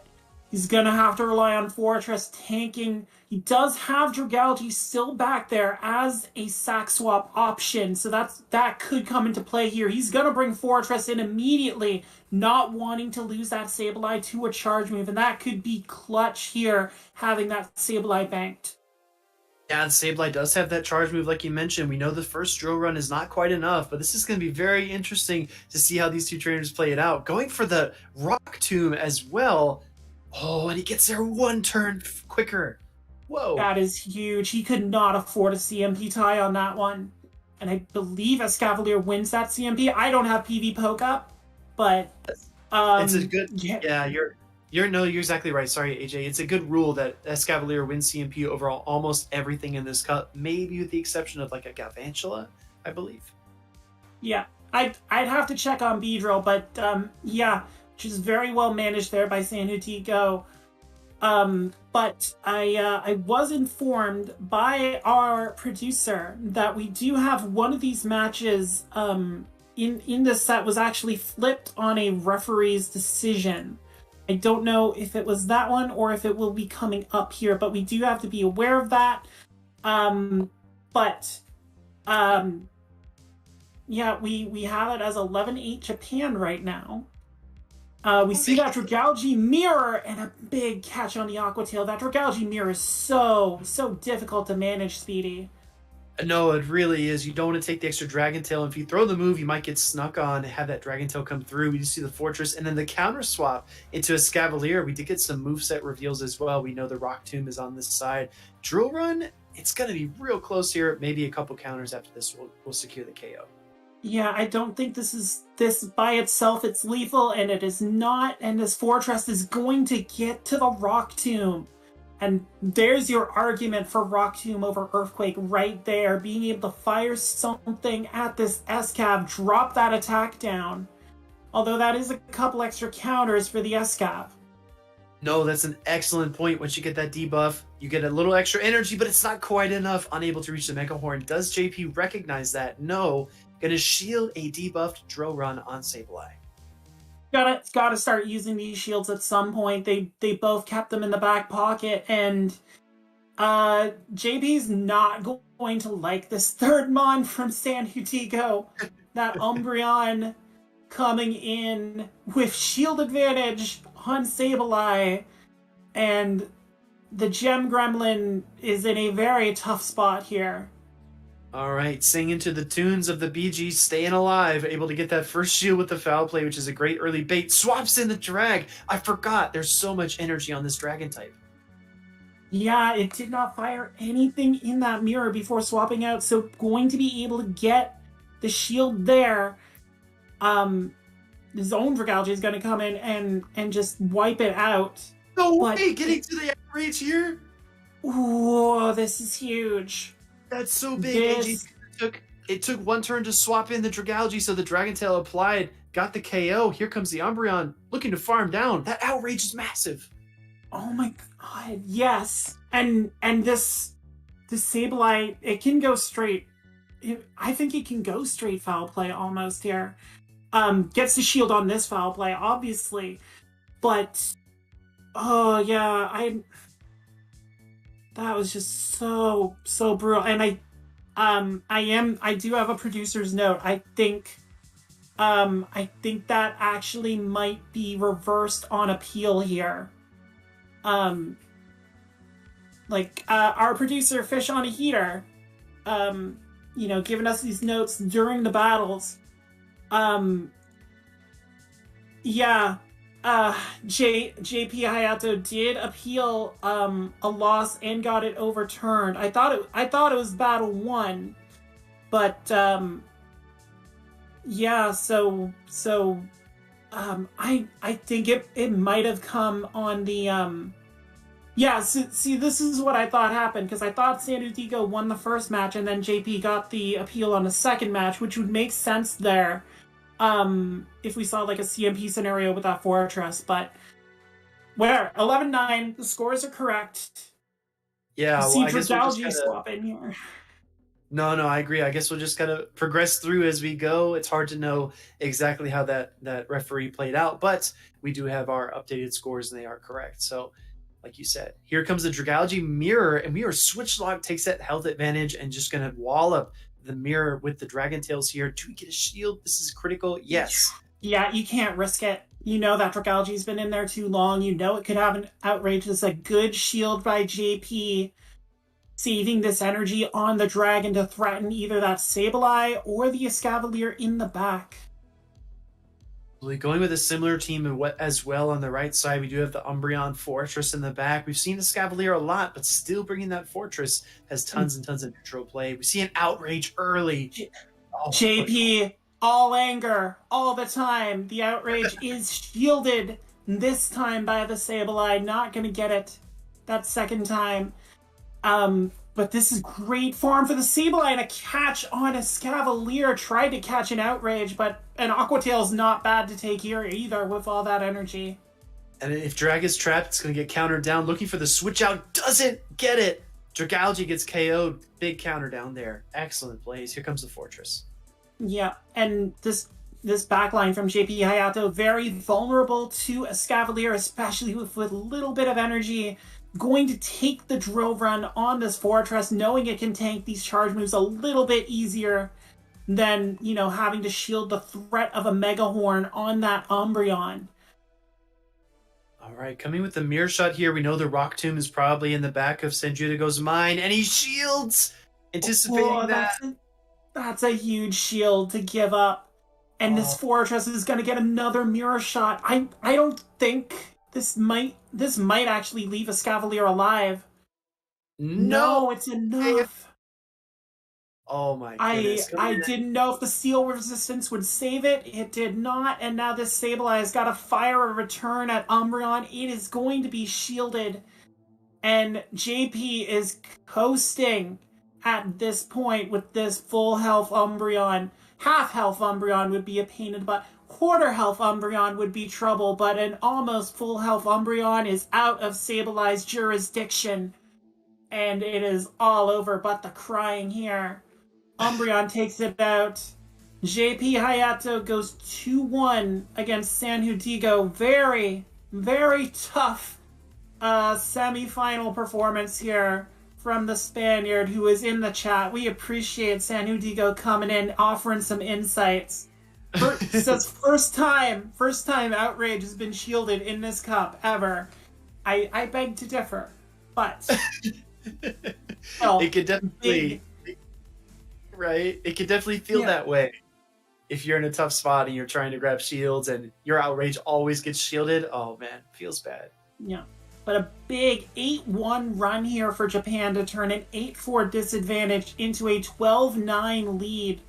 And as we see at the bottom there, first of 25 wins, so Japan halfway there. And now Nkanto is going to come in for his first action against Waneo 95, who got pointed out at the start of the broadcast. A very familiar team from Waneo, but Nkanto bringing Regirock to the party, and we haven't seen a lot of Regirock despite its appearance, I believe, at the top of the PV Poke leaderboard for Obsidian. No, you're exactly right, AJ. I was just checking the rankings. Regirock way up there at number 1. It's got a lot of dominating matchups, but what I find with these Pokemon like Regirock, like Altaria and Open Great League, they have a lot of great wins across the meta, but they kind of struggle against some of the top meta picks. So they can beat, the run-of-the-mill, maybe a off-meta thing like a Blastoise or a Politoed. They can, generally handle those types of Pokemon, for example. But Regirock may be struggling a bit against some of these hardcore meta picks. We know that Dragalge is tough for that Regirock to beat. We know Sableye is also a bit tricky. Escavalier applies tons and tons of pressure. So is this a top meta pick because it fits team, or is this a top meta pick just because it's so highly ranked? I mean, it has to be good, right? It's good on paper. Yeah, and I mean, you're still not going to find anything else that can threaten an Umbreon with a Focus Blast, and a Escavalier with a Stone Edge, a Dragalge with an Earthquake. It got that Earthquake move in the last cycle through for the Regis. Of course, you have to actually have a Regirock to be able to run it, which is a problem for newer PvP players like myself, who, transferred all her Regirocks before she knew PvP was a thing, and therefore does not have one.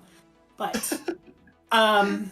so let's not let me be salty about that. We're gonna see Walrein, hopefully, and Ariados. I love this team from Encanto. I love the spice. I love not seeing that core four, the Beetles of Obsidian on every lineup. Encanto's going to show us what you can do with ice and fear and giant boulders. I'm ready.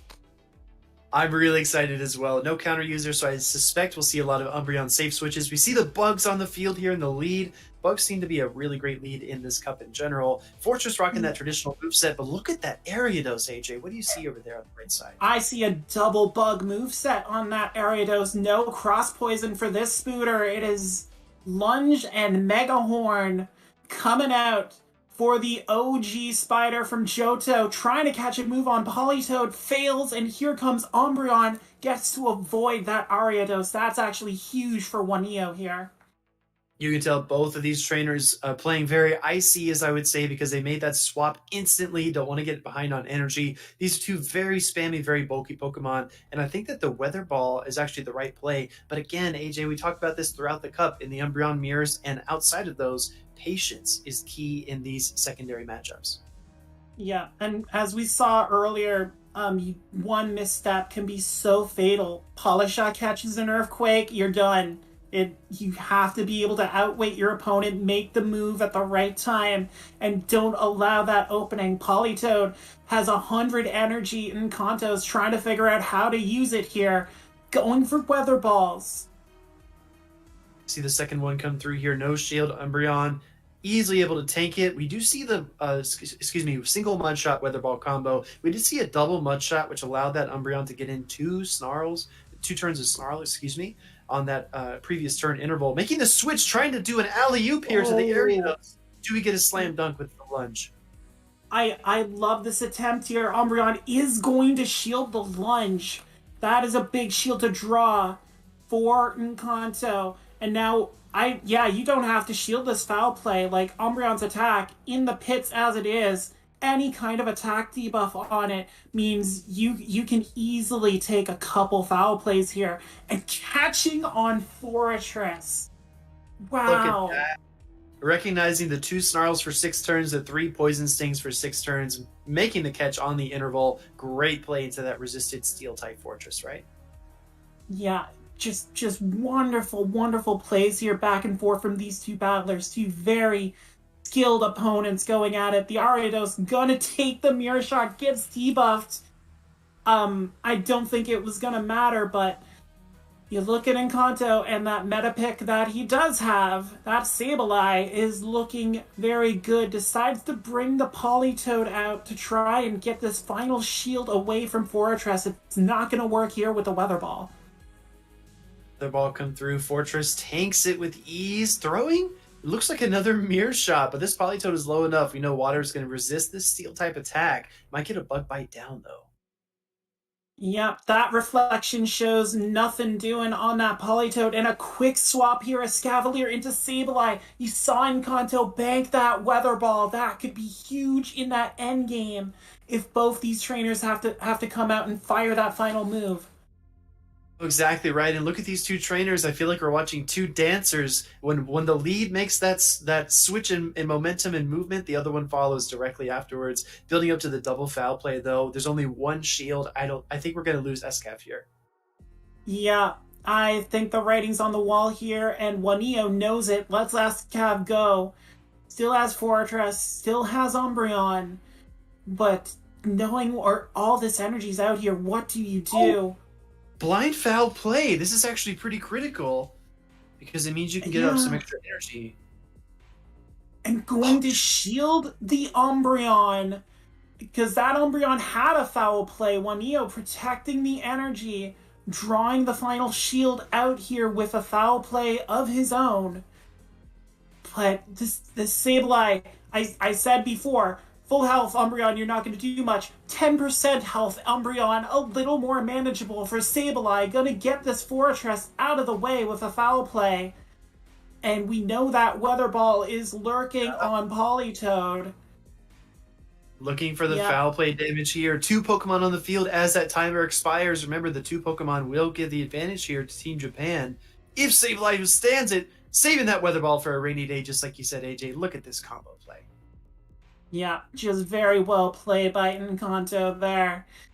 Just smart energy management, smart evacuation, smart protection of assets there, and keeping that Weather Ball locked in. It was a timeout, so Encanto would have won anyway, because 2 is better than 1. But just very well managed, two top tier battlers going at it. And that was only the first match, Speedy.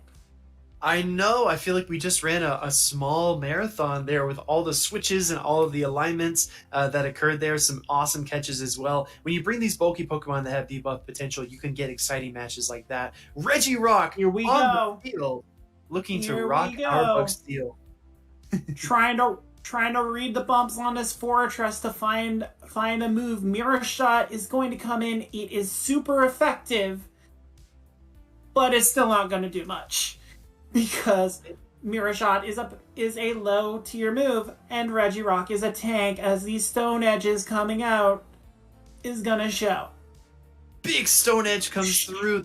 We get a moveset reveal as well. This is a Stone Edge Focus Blast Reggie, and the pacing always shocks people, AJ, because we're so used to Reggie Steel with Flash Cannon, with Zap Cannon, with Focus Blast. Stone Edge costs less energy, and therefore it is faster.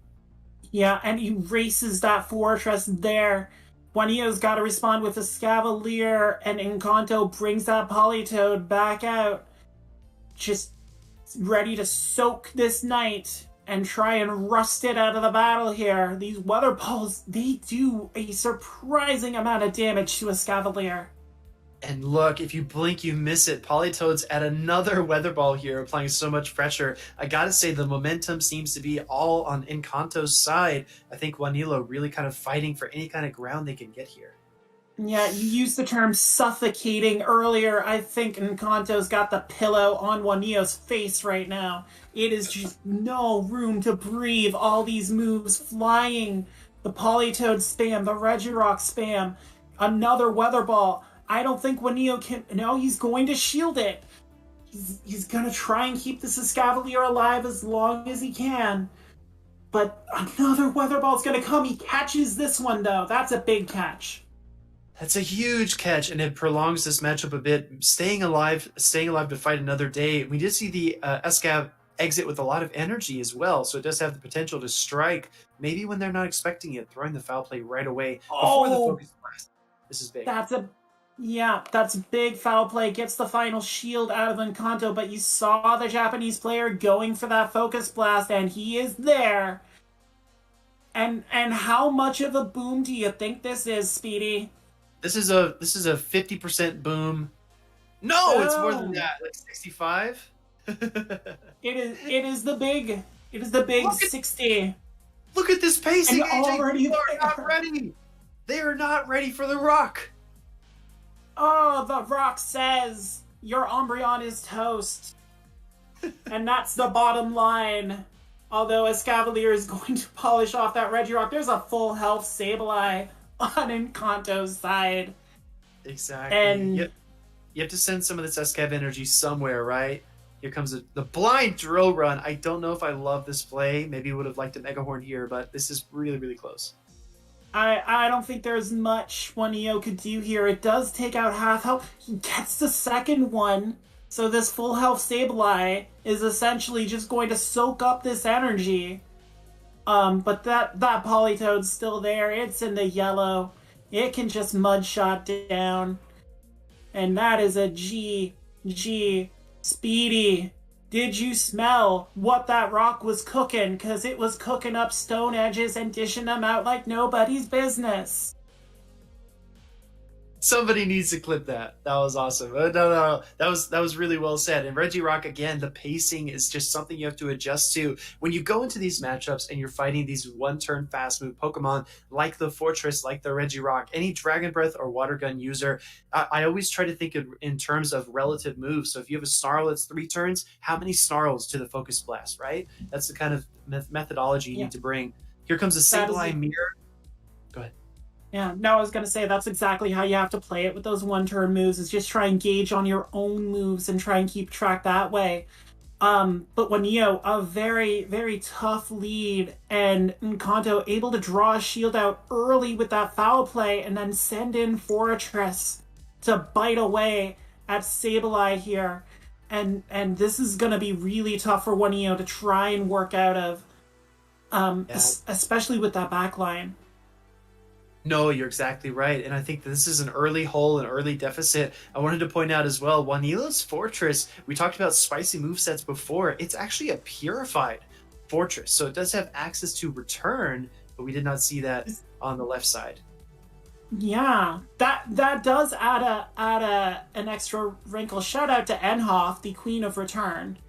I know she would appreciate seeing that purified Fortress, as the notifications are flying fast and furious on Waneo's side, trying to counter down this Fortress. It does counter down the Fortress. All this energy now for Sableye. Huge counter down. Someone to call it #calculated. We see the drill run into the Sableye again, not opting for those aggressive moves, and you pick up on this playstyle, the intricacies of these playstyles the longer the set goes on. Trying to make a catch on Umbreon, doesn't get it. Rock is back on the field. Uh-oh. And the Rock says, knoweth your role, and Umbreon is going to knoweth it very quickly once these Focus Blasts come out. Foul play does nothing to Regirock, bounces off. And wow. And there's nothing this Umbreon can do. What can you say except you're welcome for this Focus Blast to the face?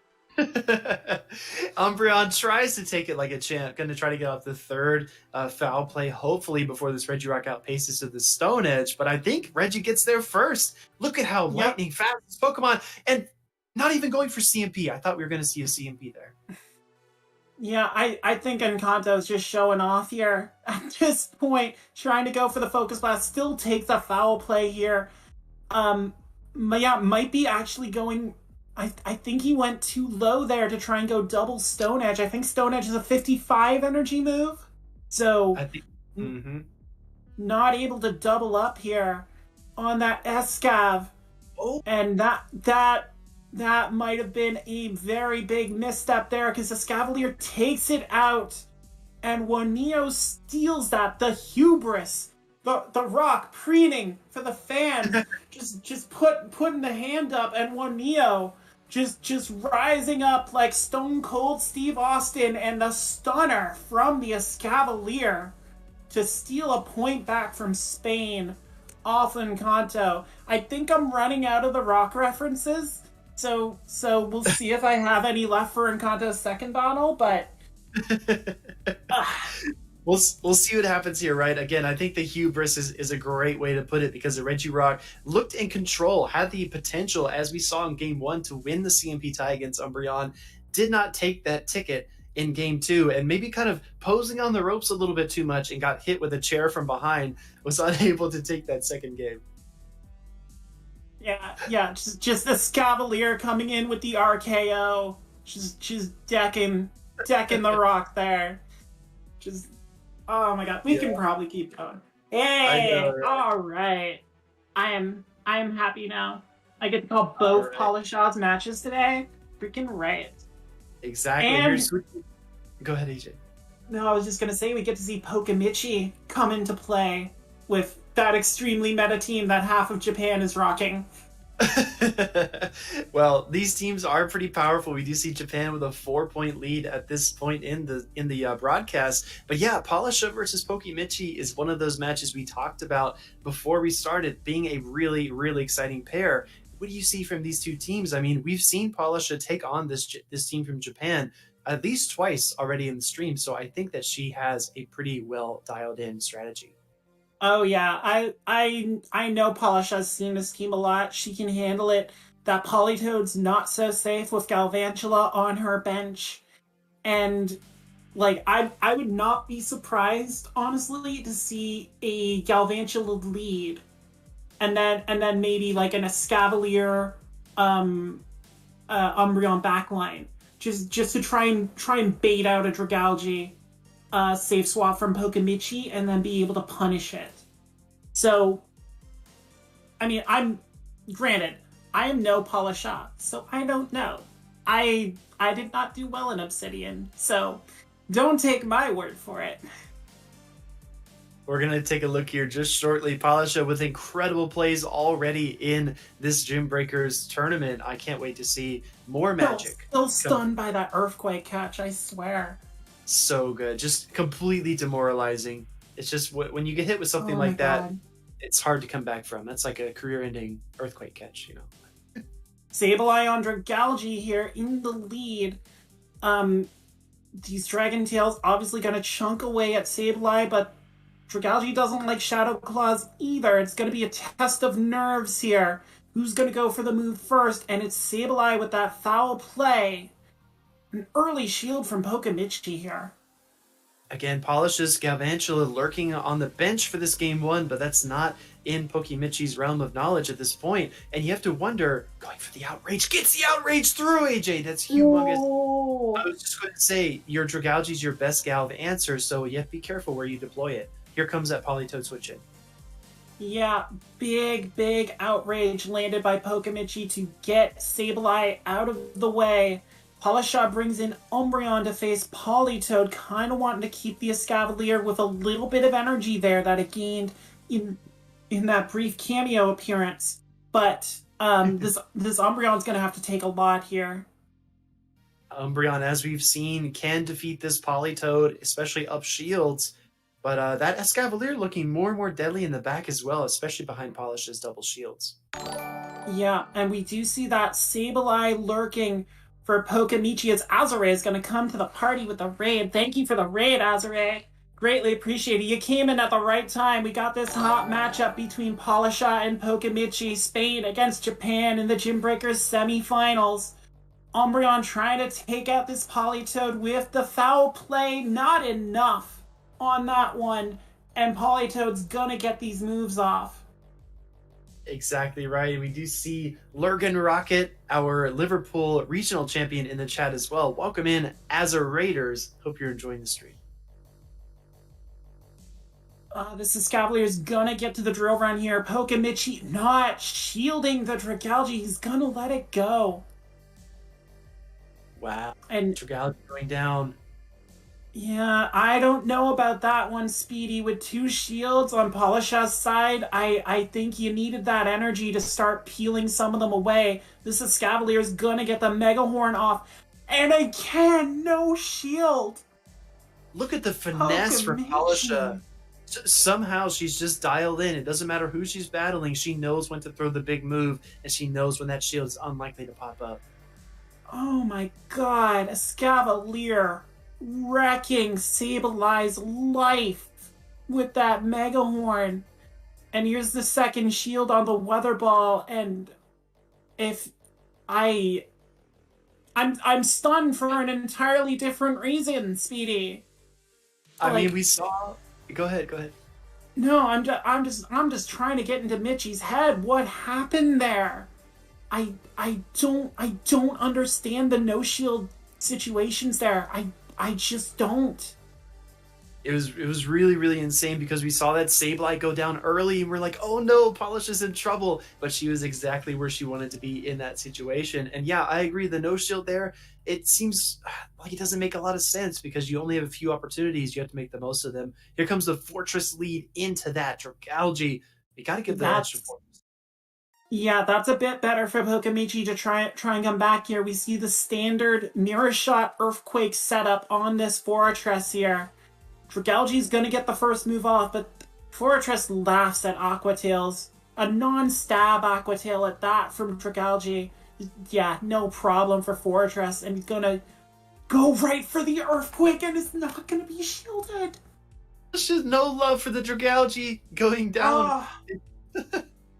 Cast aside like the seaweed it is. Michi's gonna respond to a Scavalier with his own Dragalge. And quickly firing off these Aqua Tails. I don't think Michi wants a repeat of that first match where Polisha's Escavalier just ran rampant over his team.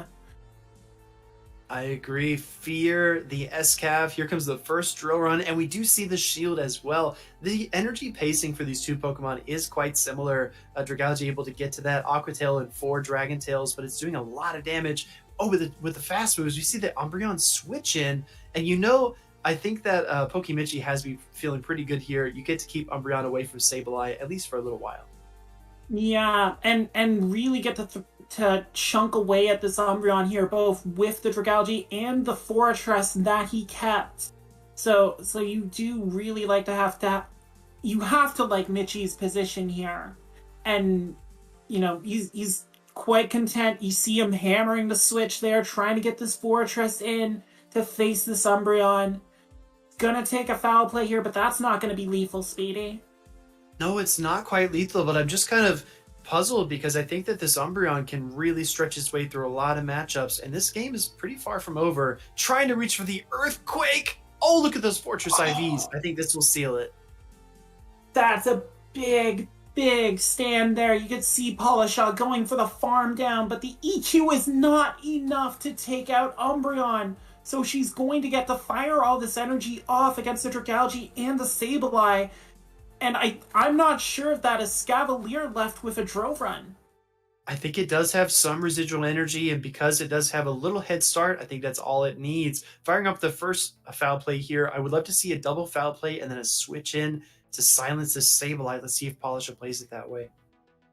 Yeah, we're going to have to see Michi not bothering to shield this Sableye now. I think Michi knows that Escav might have the drill run almost ready to go.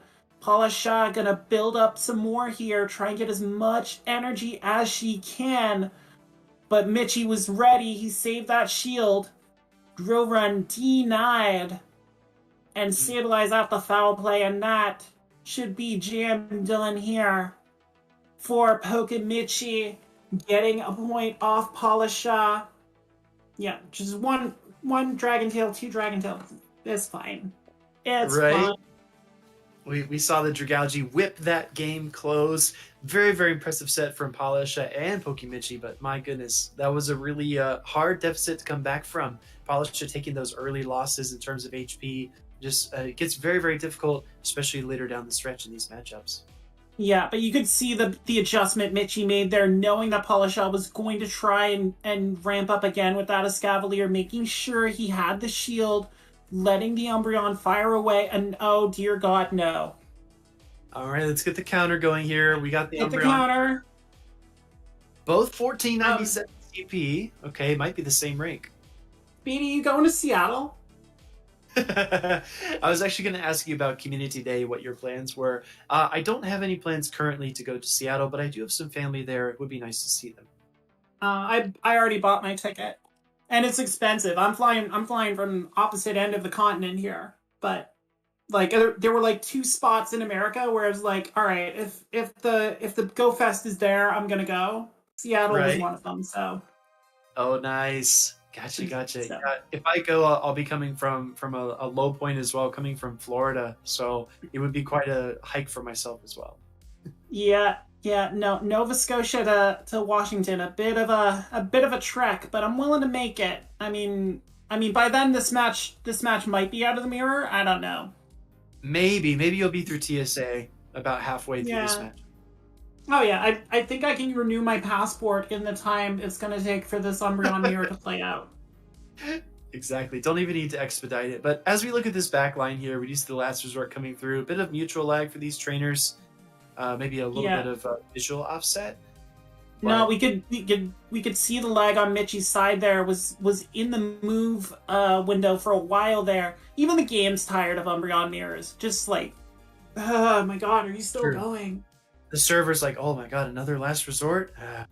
Here we go. I can't show all these last resorts. Right? But we do see the drag and the Sableye, I believe, on the right side. We do see the Escav Sableye on the left side, finally giving us some relief, switching into that drag versus the swapped in Escavalier. Yeah, very, very nice situation here for Polisha to get this Escavalier right on target. And we see the drill runs coming through already. Gets that shield from Pokemichi, first shield of this matchup, because you're not going to shield in an Umbreon mirror, because what's the point? I don't know, after this, if I do any more cups, it'll have to be today, I guess. If I do another one, I might have to bring Obstagoon, because this is just too many Umbreon mirrors for my liking. Exactly. We see the second shield coming up here on Dragalge. Michi determining that Dragalge is key to victory here, as Escavalier is a race, but Paula's now got 2 shields to work with. Absolutely. We do see that 2 shield deficit, but does it matter when you have this much energy on your Dragon type? Throwing that Aqua Tail, and do we get a shield? I think you have to get a shield. Yeah, that's a shield you have to do if you're Polisha. You cannot take an outrage here. You can build up on Sableye, and you can catch on Umbreon. It's just an Aqua Tail. I thought she did it again. I thought she burned Japan again. Right? We see the 3 Dragon Tail KO, and the Dragalge is still stuck. It does not want to go away. And I think it's just going to spam Aqua Tail the whole time. I mean, it's so oppressive. Why not? Yeah, you might as well. And gets the shield here from Polisha, and that does open up a potential outrage. And more importantly, Polisha has no shields for this Sableye mirror. That was going to be a huge advantage. Michi able to use that energy and pull both shields away and almost deck the Sableye right there. And I think that's going to be it, Speedy. I'm sorry, Paula. You couldn't afford to shield Aqua Tails yet. You had to get an outrage. And Michi able to take a 2-1 there. Just very impressive performance by the Japanese battler. Oh, quite good. And we did see Polisha maybe looking a little bit uncomfortable, maybe a tiny bit outplayed for the first time in this entire tournament. But you know what? When you take a loss like that, it just means that there is more room to grow. You're able to see what potential you still have to reach, and I definitely think she'll get there. Pokemichi really nicely played, using the same team, but as we've seen, AJ, as we switch these teams into different players' hands, the outcome can be completely different each time. Yeah, and like you said, it's familiarity at this point in the competition. Both these battlers have been using these teams all month.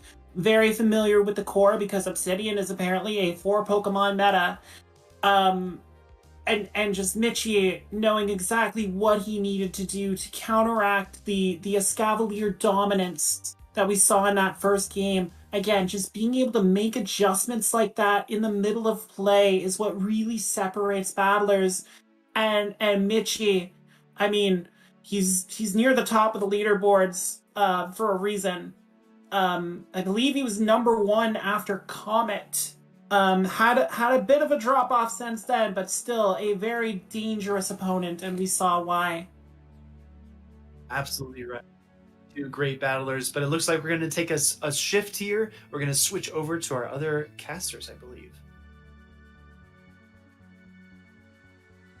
Ooh, Hello, back. what a set of battles, wasn't that? That was yeah.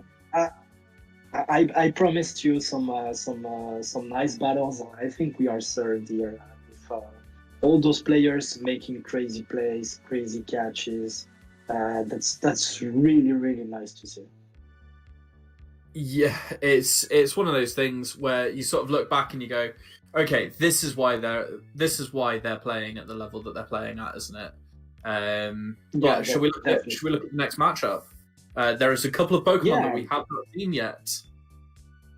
Yeah, indeed. I can see Defense Deoxys, K9.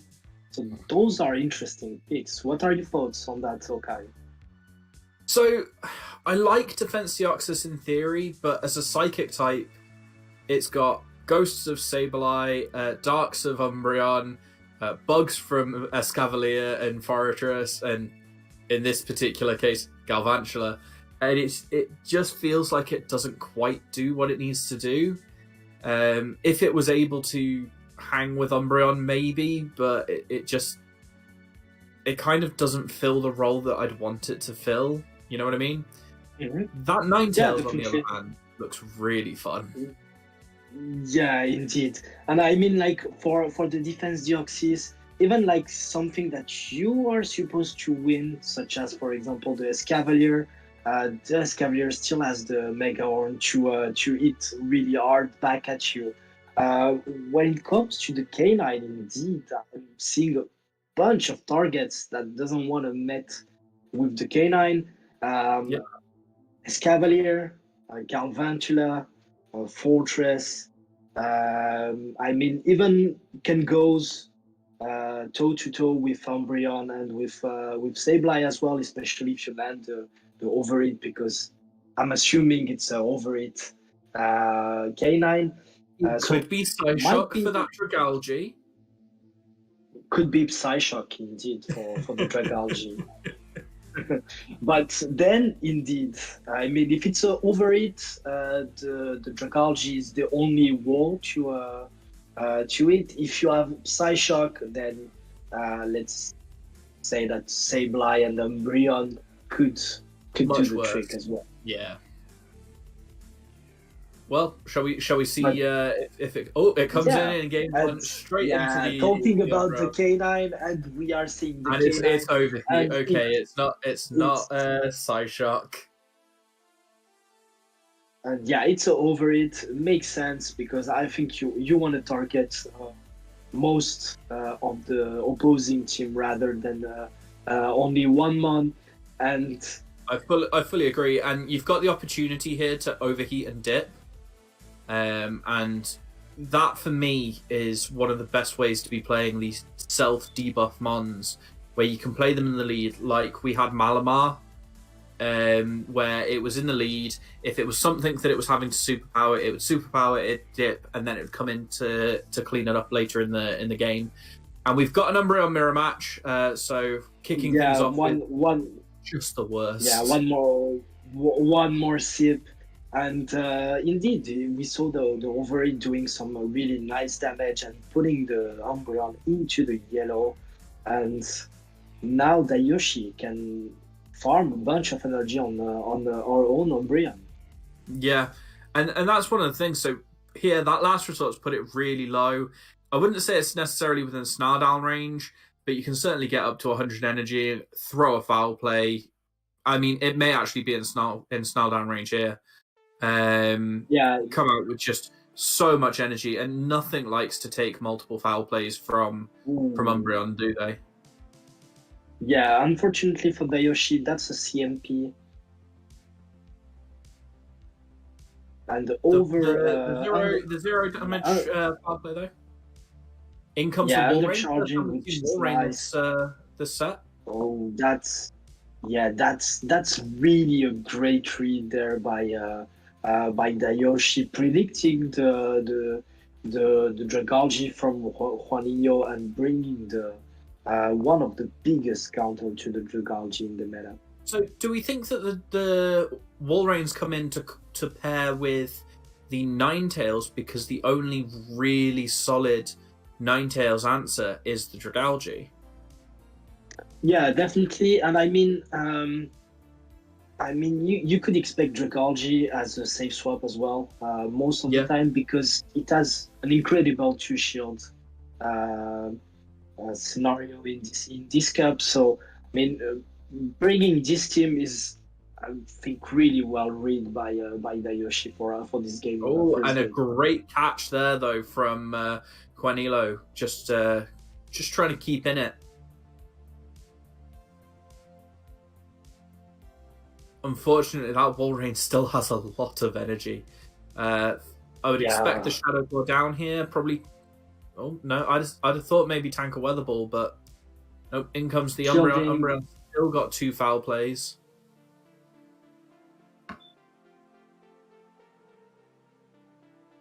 And like you were mentioning, building a lot of energy on Umbreon is always valuable. Now throwing the second foul play at the Sableye. This time Juanio needs to shield that. And trying to go for the aggressive farm down. He manages it, but at what cost here?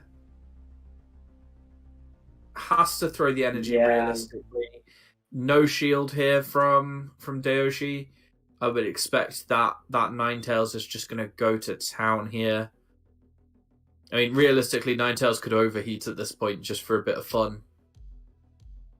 Yeah, let's see if Dayoshi decides to go for the BN. No, probably not. See, this is the difference. The disciplined player that says, "Nope, do you know what? I know I might lose this just in case, so I'm going to Weather Ball you."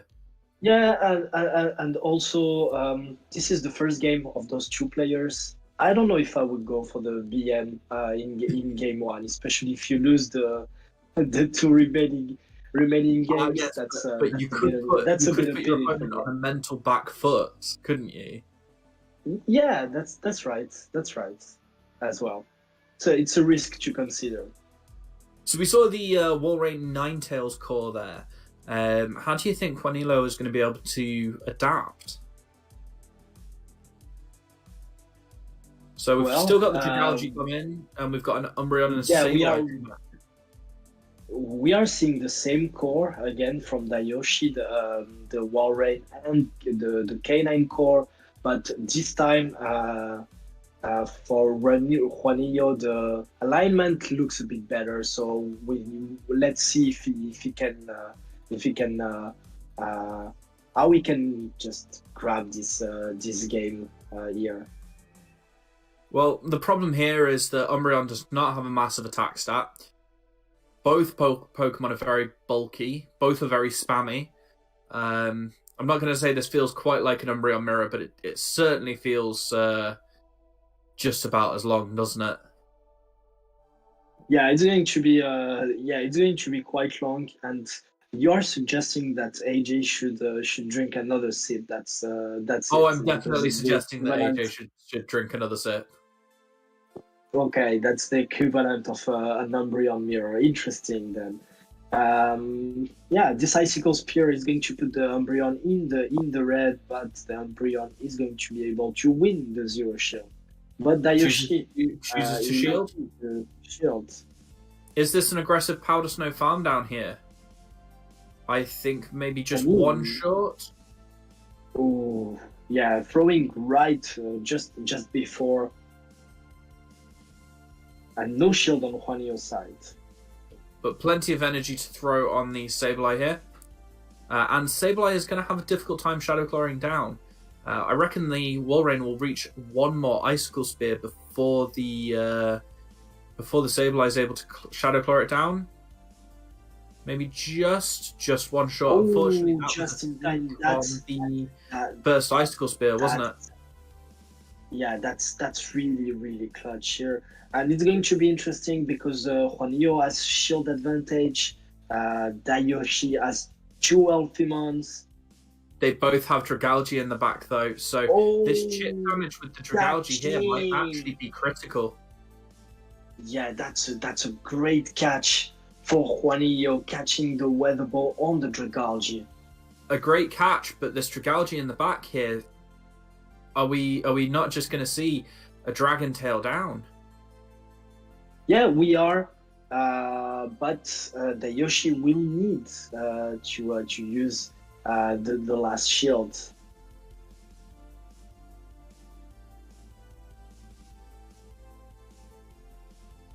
I don't know here. I think he's just looking at fast Oh, moving him down. Oh, yes. Unfortunately, that And returns the return. KO. There we go. Yeah, really nicely played by Juanillo there, keeping his composure, keeping his calm. Dayoshi Knowing, recognizing his potential win conditions too. yeah, exactly. But at this level, you see that every decision is important. Every decision matter. So is this the start of the Spain comeback? Yeah, I mean they have a 5 point deficit at this stage, so it should be they should start to what they call As the long as, remontada. as long as they're within 6 points when Vanny starts playing, right? Yeah, I A mean great great lead lead for Juanillo for there. Walreign's safe swap, but there is still that Escav in the back. Now, there is an Umbreon in the back of Juanillo's side, as well as a yeah. Dragaldi. So Do obviously expect yeah. bring in the So Umbreon. this is definitely making sense for Juanillo trying to go for the cheap damage with the Sableye and then swapping into the Yeah. Umbreon because the Umbreon doesn't want to see the Escavalier, right? Well, Umbreon's also the bulkiest Pokemon. It is so useful to waste energy, to wall out a little bit of energy. So, yeah, this Walrein had 2.5, nearly 3 Icicle Spears. But the Umbreon's just going to tank them really nicely. The foul play here is going to put it very low, put it realistically within snarl down range, and the Walrein now has no opportunity to win back switch. You've then got the exactly. head against the Sableye, and the Walrein's nowhere near your Dragalge in the back. Yeah, ooh, this is those Ivies coming clutch here with another Icicle Spear. Very close. Very, very and close. Barely surviving.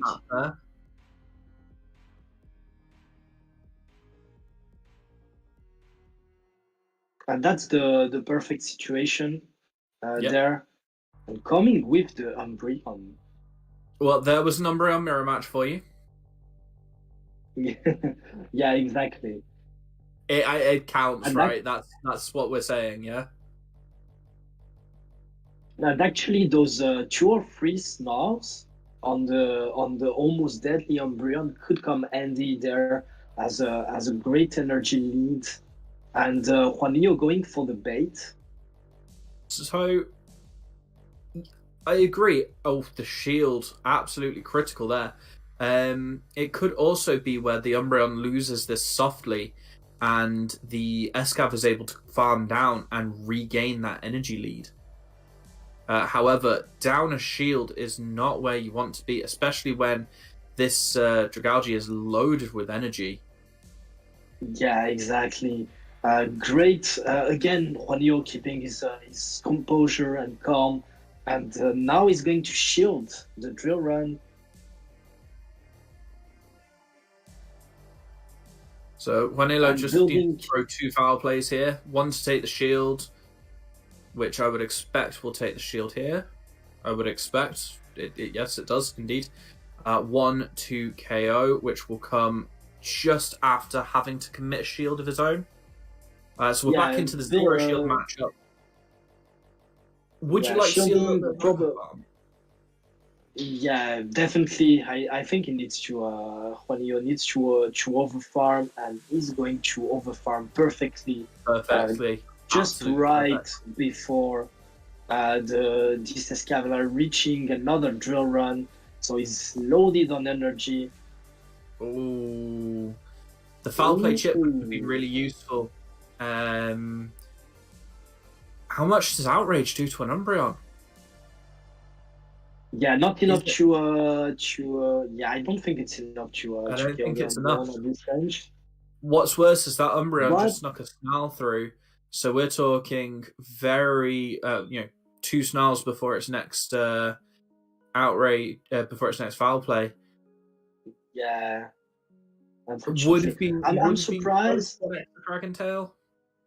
Yeah, I'm a bit surprised because I thought that Juanillo clicked on the foul play for the CMP with the Umbreon. So I don't know if he was missing still some energy to have the foul play.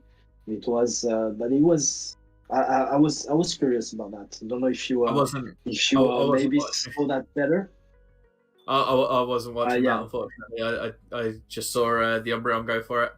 But yeah, I'm sure if Juanilo thought that there was anything wrong, they'd have brought it to they'd have brought it to us. So unfortunately, no. Spain not quite on a comeback yet, but we do have Vanni versus Pokimichi, and if we know anything about Vanni, it's that he likes to play with his back up against the wall, and he likes to play at the very end, doesn't he? Yeah, definitely. And he's carrying what I would call let's say a bit an unconventional team in this meta. So something that you don't see that often. Even if I think we already saw that line with one of his teammates. The triple dark line. Yeah, triple dark line indeed. Yeah.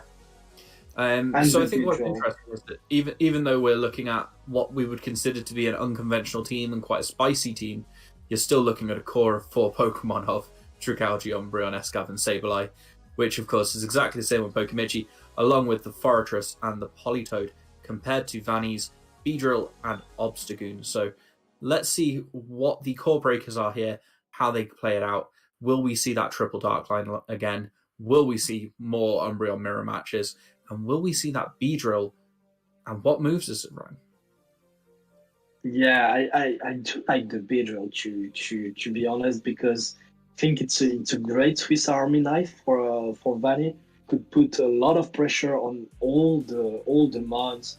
You resist the counters from the Escav. You resist the bug bites. You can deal some nice damage or some super effective damage to every mon there. So I do like the Beedrill, and I wouldn't be surprised if Vanni leads with the Beedrill. I'd love to see it, and I'm hoping that he's running a little bit of spice with Infestation. And I've got to shout out Aerobubble, UK player, who was running Beedrill with Infestation, and it is surprisingly good. Yeah. So with Sableye into Sableye, it's the triple dark team from Vanni. We've got Dragalge and Politoed in the back for Pokimichi. So we discussed briefly how we like to play out the Sableye mirror matches. So I know you like to go for the sneak. I like to see who gets CMP. Generally speaking, I like to see who gets CMP, just purely because if I can force my opponent to be the one to shield first, I can choose whether I want to let it go or not. I feel a little bit happier with that. Vanni makes sense. Oh, and catches on the Umbreon. A beautiful catch. That's a huge catch. That could be game critical here. We see the Dragalge come in, but Vanni down a shield. Let's see what pressure he can put in. But Umbreon is the kind of Pokemon that can regain that shield pressure at the end. And bear in mind, he does still have a foul play banked on that Sableye for later.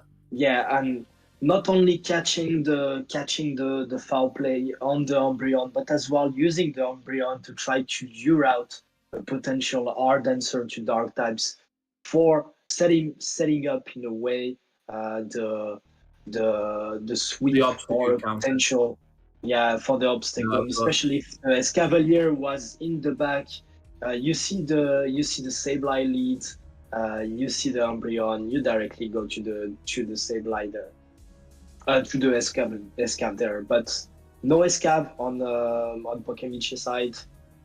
Now Michi got a little bit of desync there that may have cost him the ability to throw that Aqua Tail.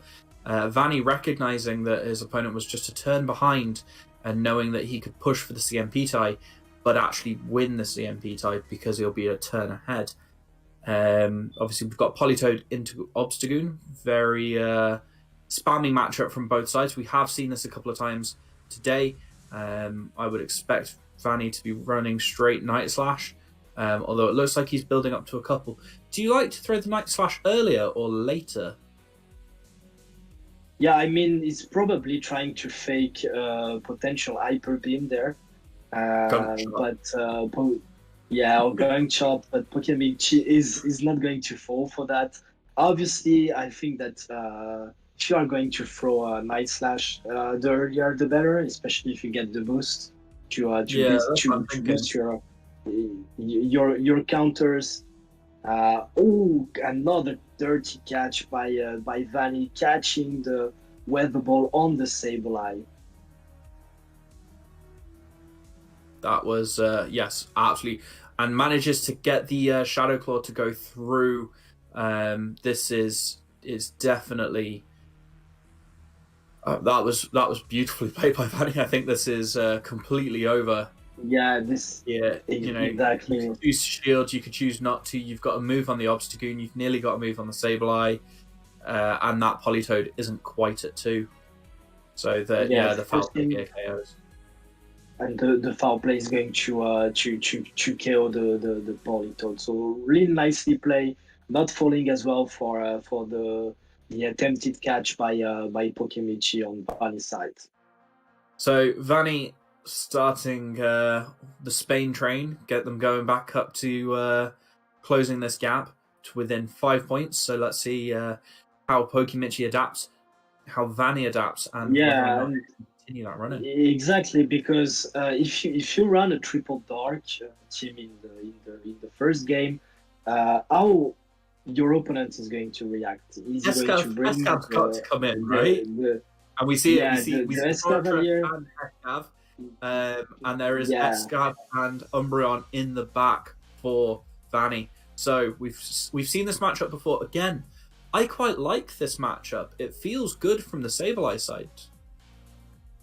Yeah, definitely, because I mean the foul play they are early, and as the fortress you need to go for the issue, and that's another catch for Vanny, catching the mirror shot. He gets the attack debuff. Getting the debuff. Now we'll need to see how much the foul play does here. If the foul play, Pokemichi's gone for the Mega Horn, but the foul play not enough to need to be shielded. Pokemichi goes for the Mega Horn afterwards to prevent the second one. Very important. However, Sableye is going to have the ability to do an awful lot of work here. I'd expect Sableye over the Escav, wouldn't you? Yeah, definitely farm a bunch of energy. Vanny has shield advantage, so he could afford to as well shield or even not shield. Or he could throw here. He could throw here. He just throws one too short. No, Vanny. Yeah, so he's going to shield. Oh, unfortunately, it is a CMP tie. That's we see so the undercharge. Unfortunate. Vanny recognizing that his opponent's not going to shield, knowing that he wants to get as much farm coming off here. He's got the foul play banked for the second Pokemon, whatever comes in. It is the Forretress comes back in. He throws the foul play. It's not going to be shielded. Would you switch straight away to Escav? Probably, to avoid the Fortress to have more energy, and in the back there is the Vanny looking to throw perfectly here. Looks to build up to 2. Throws, manages to win the CMP on the Aquatail. Of course, a shield comes up, which we would expect. Vanny will be looking to hopefully take it out with the drill run here. Oh, it wasn't on the CMP. Pokemichi didn't press it. That's huge for Vanny, because this is going to take out, and can you reach? He's going to shield this mirror shot. Vanny will be hoping for no attack drop here, but I don't think he'll manage either way. No debuff. And there comes another. We've talked about how much a mirror shot does. I don't think a mirror shot KOs at this range. Puts it deep into the red. No, it doesn't KO. No attack debuff on either of them. Gets the drill run, but elects to throw the counter instead. And Vanny coming Train clutch. leaving the station. Yeah, leading the Spanish remontada so far, and this is a really hype matchup. Like we were saying, can Pokemichi grab a win from Vanny in this last game? Yeah. So let's see. Pokemichi's got to pull something out here. We've got Escav into Fortress, which is a really horrible lead. Switches into the Dragalge, which you do not want to be doing either, because at the end of the day, if Vanny believes that he's got something in the back for that Fortress, he can just stay in this matchup and quite happily beat it, can't he? Yeah, and he's going to tank the Aquatail, and I assume building a bit more energy, throwing now the Drill Run, and Pokemichi is going to shield. Switches into the Umbreon, so looking to, having drained a little bit of the energy from the Dragalge, goes for the sneak. Yeah, going for the extra snarl there, and shielding the outrage, which is huge. And now we can just build a bit more of.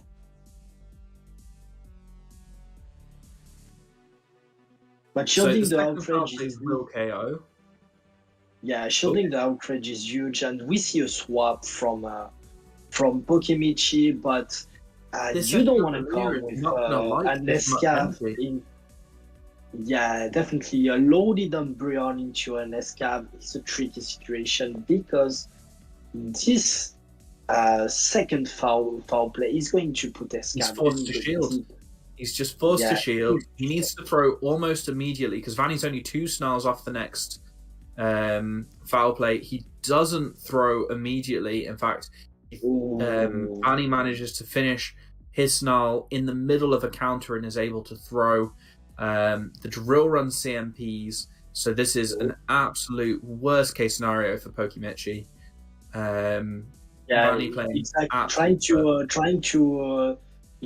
maximize farm down, and here comes the Sableye, one Shadow Claw to take out the Escavalier. So if the Dragalge comes in, you Shadow Claw it down. If the Fortress comes in, you just throw some foul plays at it, don't you? Exactly. Vanny still has 1 shield. I'd say probably save the shield for the Escav, wouldn't you? Or would you be saving some of the health on your Sableye here? I don't know. I mean, if Vanny is counting correctly, he knows it's going to be a mirror shot. Unfortunately, shields the mirror shot, cuts the defense drop. Throws it on the Dragalge as well. Yeah, great catch by Pokemichi there. Great undercharge there from Vanny, leaving it within... Oh, and catches actually the Aquatail. So I think he did 1 Shadow Claw on the Sableye there, so he's now two Shadow Claws off the next? 3 Shadow Claws off the next foul play. Thanks this Mirror Shot. Mirror Shot is a very weak move. It's a debuffing move. Yeah, but still, it's going to put the Sableye in a position that's going to be Vanny. It was a lot closer than it could have been, but Vanny weeping Pokemichi here. That is an absolutely incredible series of games, and put Spain within 3 points of Japan. Yeah, that's an amazing performance. I don't know if we can find someone else that 3-0'd Pokemichi this season in Gymbreakers. But Vanny did it. So I mean, we can go and look. Nomix does like to keep his stats and scores aside. I'm sure there'll be a bot command at some point soon, which will allow you to search specific players' names or something.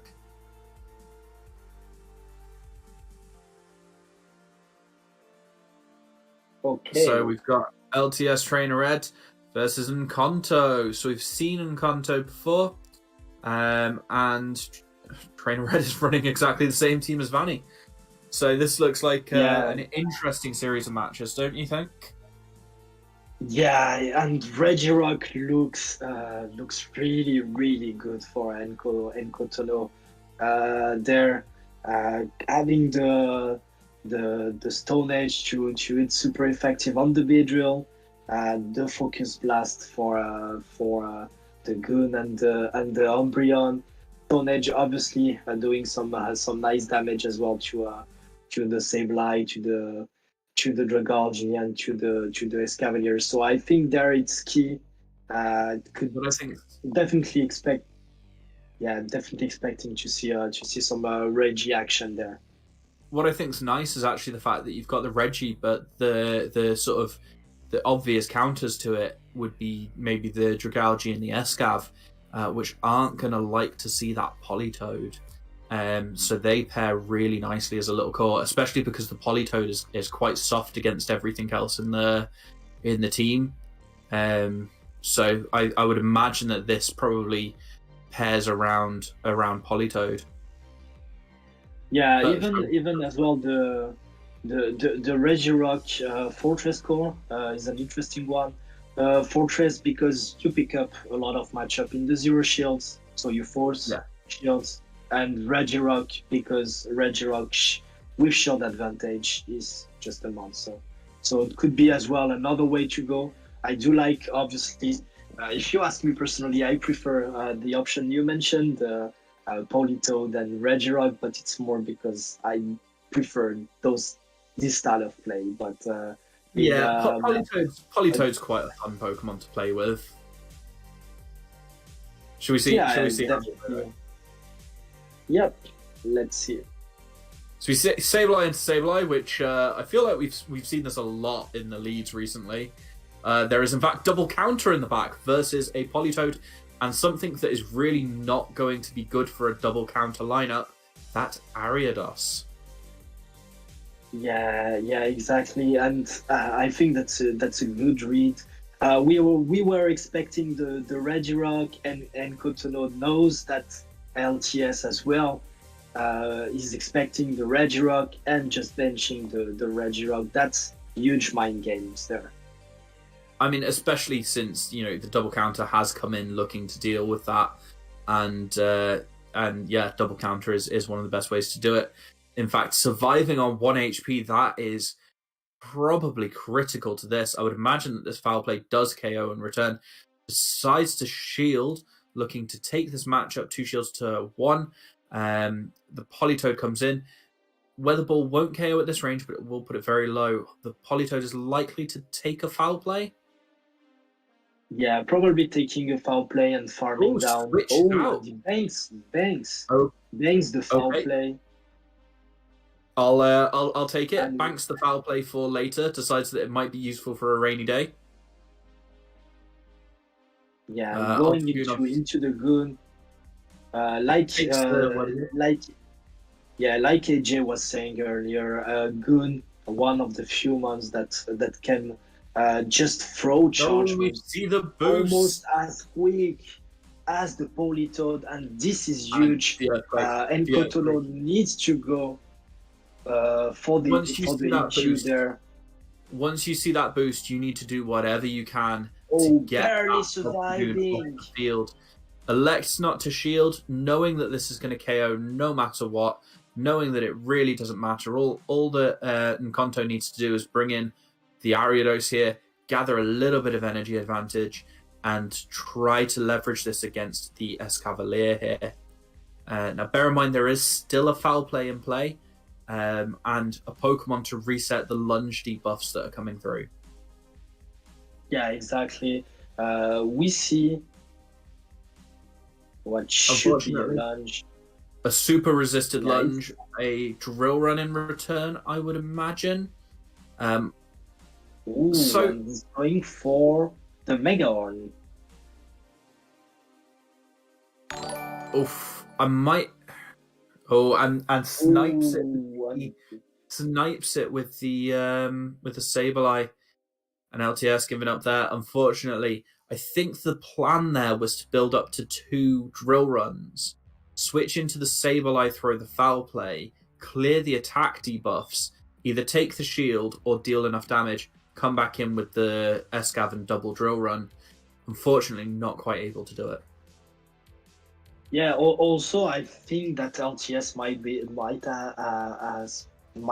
have been surprised by the Mega Horn. I don't think that it was revealed in the previous game. I don't believe it was. Great lead for LTS. We see that Regirock come in, thought they'd scared away the counters, and then we've got the Ariados into the Dragalge. This is a horrible position to be in for Nkonto. You've got and I think that's a great treat for LTS. Expecting this time the Regirock with the Ariados save swap. And building his team accordingly with the Dragalge to counter the Ariados save swap. To make it worse, there is an Umbreon for that Politoed in the back as well, so there is a decent enough answer to every Pokemon that Nkonto's brought in here.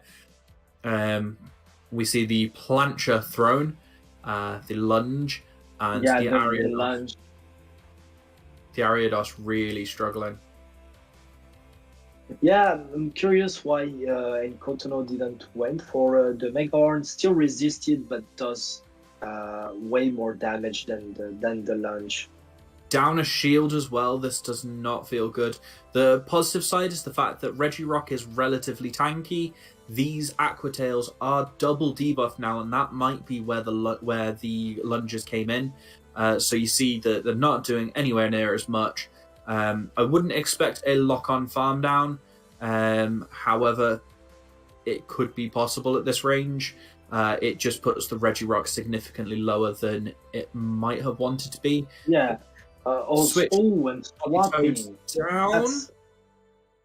That's an aggressive play. Matching down the Dragalge, and in the back there is the Umbreon going for the Weatherball. And remember, Nkoto has 100 energy on the Regirock. Absolutely.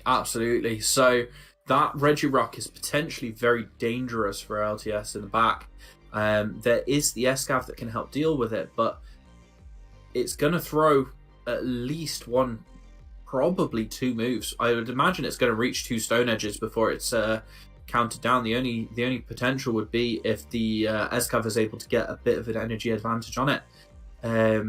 But the Umbreon tanking everything the Politoed's throwing at it, throwing back the foul plays.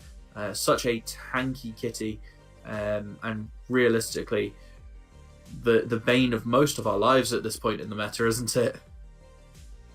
Yeah, but I think that LTS is looking great there. We see trying to go, but the Stone Edge will not kill the Umbreon, and in the back there is the Escav now that's going to be able to farm down, really shield this. I think he has to. He's able to counter this down here. He's got so much health left on the Escavalier. The Escavalier is basically, again, just going to tank the Weather Ball. He's going to throw the Drill Run, take the shield just in case, but he's able to tank a Weather Ball, and he's still got a shield. So sneaking there, absolutely massive. Even if he chooses to shield or not shield, whatever he chooses, he's okay there. No shield, and now he's definitely going to go shield. So elects not to shield. Looking to flex down Nkonto, which is completely fair. So we saw LTS trainer Red adapt there, brought the Escav in the lead, knowing that Regirock was going to come in. The counter users are actually really, really good against Nkonto. When you look, you've got the Walrein, you've got the Regirock, and you've got the Fortress. They've also got a fair amount of play against the Politoed. Obstagoon itself then has further play up against Sableye. We see, however, Obstagoon into the Ariados, and this is not where you want to see it. Yeah, and there's double weak counter in the back there, which is interesting here because there are now double counter users in the back. There is that Escavalier, which is going to have fun with the Ariados if LTS Trainer Red can maintain switch, or the Obstagoon for the Wall Rain. Yeah, this is a okay matchup for the Sableye, because obviously you are resisting the lock on, and the only pressure is coming from the charge moves. Precisely. Now I might consider a shield here, knowing that I could reach an extra foul play afterwards. Obviously, LTS Trainer Red thinks exactly the same as me. I like to say great minds think alike, but fools seldom differ.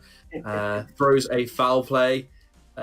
We will find out whether I am a great mind or whether I am a fool as to who wins on this, and I will take that label with me. Throws an additional foul play. Now, this is the point where Nkonto has to decide whether to take or leave switch. Decides to leave it, knowing that even if they shielded, there was still an opportunity to lose switch. Comes in with the Wall Rain, decides to farm down as much as possible. Huge farm down for the Wall Rain, but LTS has what he was looking for in a way, because he can realign the this is so massive on the Wall Rain. I think it's so massive that the LTS knew what the lead was, because he knew that the Ariados was in the back. As soon as that Wall Rain was revealed, there was never a chance that he'd put the Escavalier on anything other than the Ariados, because he was able to match it up properly. And I think this is one of the things about leads in this particular meta, is that you can soft lose the switch and come in and get an energy advantage, but you don't want to reveal your third Pokemon in doing so. Now that the thing is here, that Ariados is resisting, triple resisting, isn't it? Or double resisting, poison and bug type resisting those counter moves, and they really don't do a lot now, do they? Especially on non-stab from the Escavalier. Yeah, exactly, and double debuff as well. And look at this drill run. That is neutral, but that is just not chunking at all. It's really not. Of course, the lunge is adding to this, because every time that lunge comes through, the attack is being debuffed. There was the lunge. Unfortunately, LTS Trainer Red catching a lunge on something that does not want to catch a lunge. And we see that happen. Now, in comes the Wall Rain, manages to get to the Icicle Spear. This should be GG's here. Yeah, that's going to be enough to... Absolutely amazingly. Enough to KO the Escavalier there. So, absolutely amazing play. We are back to a 4-point game. Bear in mind, after the first round of games, we were 4 points, 8-4 in Spain's favour. We're currently 20-16 in Japan's.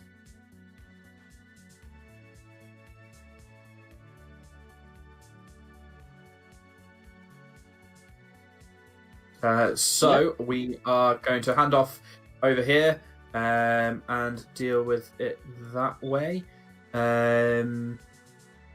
Just quickly, can we just say a big thank you to Pogo Raiders and...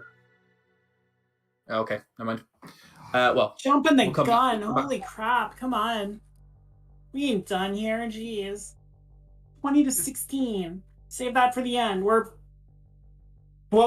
saw a little bit of a preview of what we're gonna get between It's Trainer Red and Dayoshi 5, who, again, I didn't have the chance to shoutcast in the first Spain against Japan semifinal, so I'm very happy to shout out the female representation on the Japanese side, rockin' Walrein, rockin' K9. I love Dayoshi's lineup so much.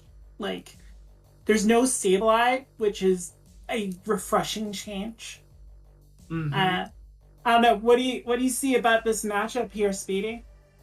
Yeah, my eyes started on the left side. I looked at a Trainer Red's team with a double counter, which I think is really, really creative. And we saw that with Vani's team as well, rocking a similar lineup.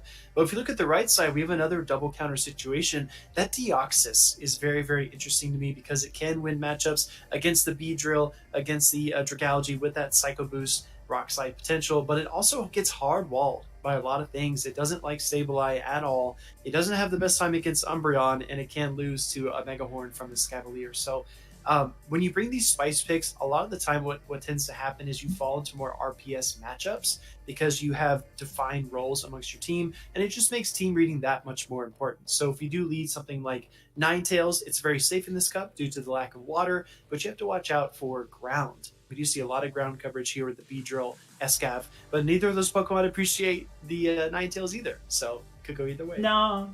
Ninetales can do a lot of damage, especially if it's running Psyshock for Dragalge.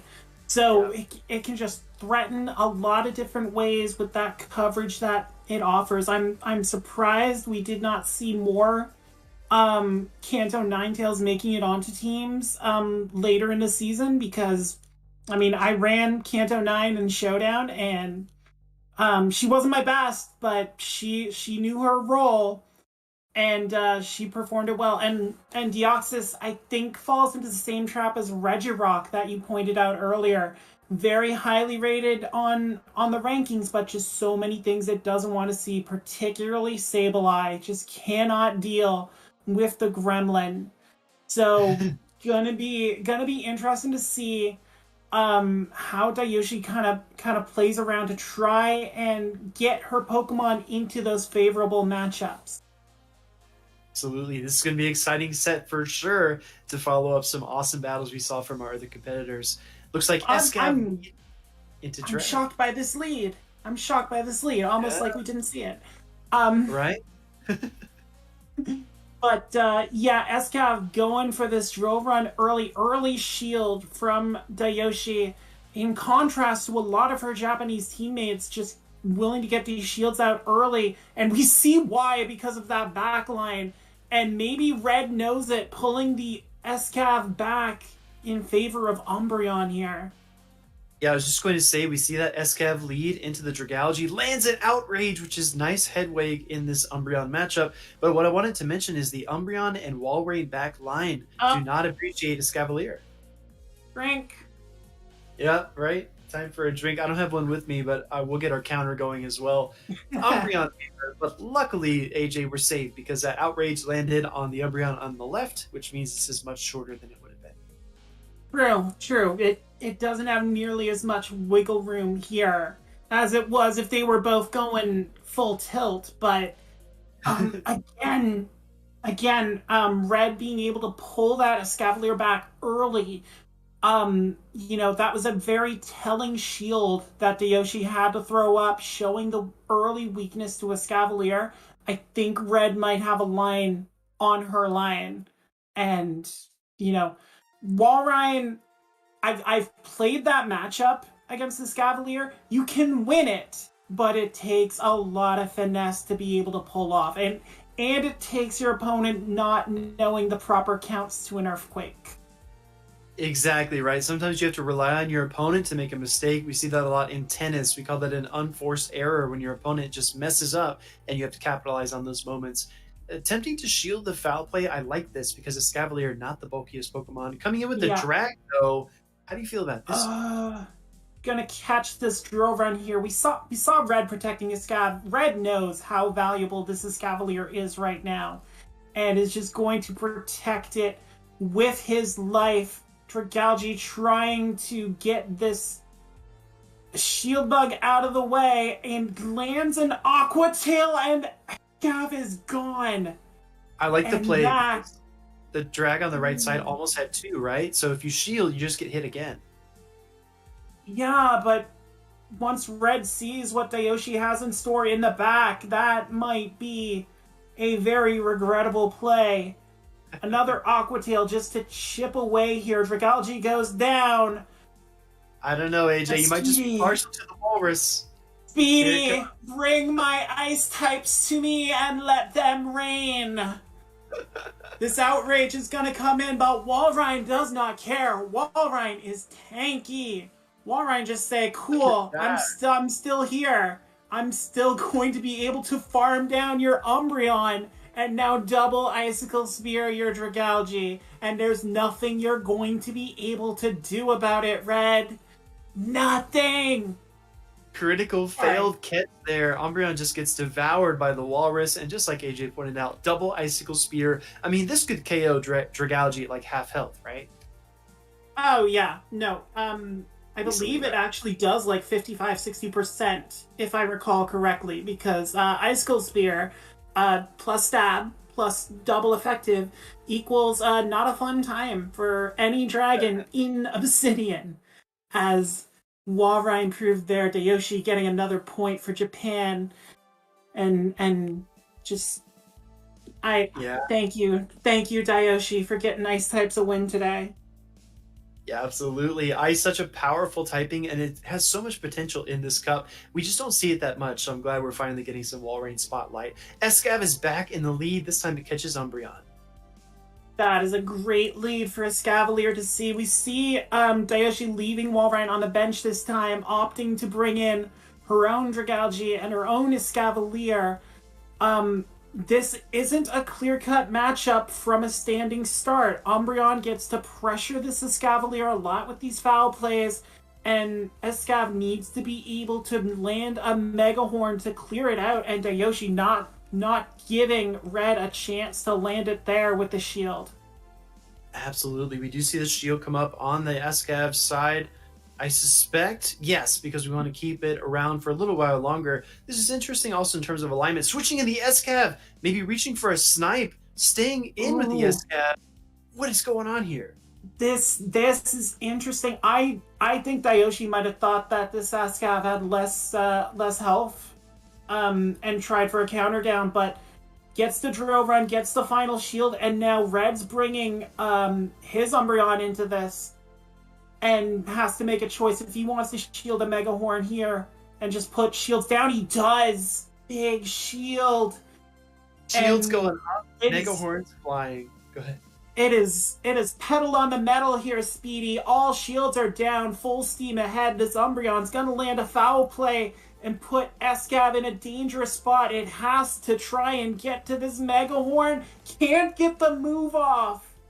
That's one of the most ridiculous things about this Umbreon Escavalier matchup. If you can't land the Mega Horn, eventually Umbreon will be inevitable in that matchup. We do see 3 balls on the left side, 2 on the right, coming in with the Dragalge. This is an interesting choice. This is and coming in against this Umbreon. Tried to catch a foul play there. It did not work.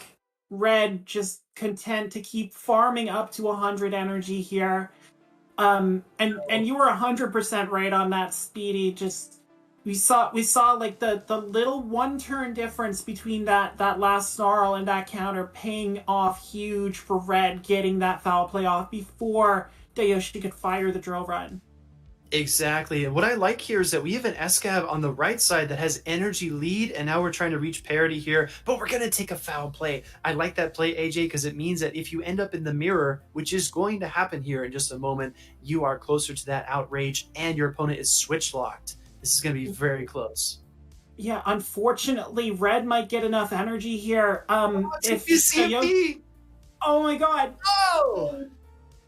Gets the CMB. The energy advantage was not enough for Dayoshi as Trainer Red saw the strategy coming a mile away and took advantage of it, reaching the CMP. Yeah, that's what I was gonna say. Dayoshi being locked in and giving Red enough farm on his own Dragalge to cancel out the energy lead she had in the mirror, and we saw it play out there. And those CMP ties, they will get you. One way or another, they will get you. And there it worked out. Another. Yeah, right? Oh my god. Oh, that is so brutal. That is such a bad way to lose. We'll see. Well, she's bringing Walrein. She has had enough of Dragalge. Yeah. So Umbreon is the answer from Red. We can see Dayoshi building up energy early on this Walrein. It is so spammy with these Icicle Spears and that ground pressure, Speedy, you've been talking about all day. Absolutely. Ground pressure is definitely going to be something to consider for the Umbreon matchup here. I want to point out as well that there's no direct answer to Sableye on this team of 3 for Dayoshi, so they need to get up energy, they need to do something special. Gonna switch in the Escavalier. Now again, this is quite risky because you might be able to counter it down to drill run range. However, if you fail to KO this Umbreon, it will get that second foul play.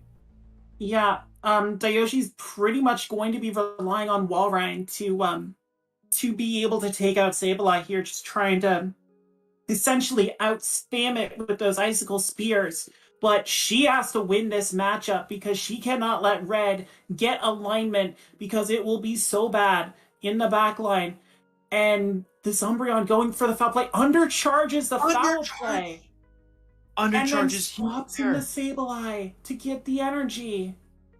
Again, these trainers, this is a masterclass in managing energy when you don't have direct counters. I'm really enjoying the gameplay here. As we see the first Icicle Spear get fired off here, no shield from Sableye. Trainer Red is not afraid. No, and Red knew he needed some kind of energy parity to be able to fight off these Icicle Spears, especially with shields up. Both trainers keeping their shields this time. We see the first one here on the foul play, on the CMP tie. I'm expecting a return shield here from Red. Question of pacing, right? 5-4 versus 6 every time, or excuse me, 6-6-5 for Sableye. And look, trying to outpace, not going to get there. Walrus is just such a too strong. Threatening Pokemon. It's too strong. Too strong. Too strong, the Walrus. The Icicle Spear is enough to KO Sableye. Red's gonna bring in Obstagoon, but Dragalge is a very strong answer for the Galarian Brute, taking these Night Slashes. The quick switch out was key. When your switch timer's up, you're able to get the Walrein out of there so it does not become Obstagoon food. You just really set up your Dragalge in a great position. We do see it dipping below half health, though. This is going to be a little closer than we initially thought. Yeah, and I would not be surprised to see the shield here as well. Dayoshi let the first Night Slash go, just in case there's a boost, and there's the boost that we were talking about. But Dayoshi has double Aqua Tail. Is it enough to take this goon down? Does not get. It didn't get to the Night Slash. Counter came through. We know that if you throw another counter, you get that Dragon Tail damage. No, gets the Night Slash. Oh, that is brutal. Brutal, massive Night Slash here.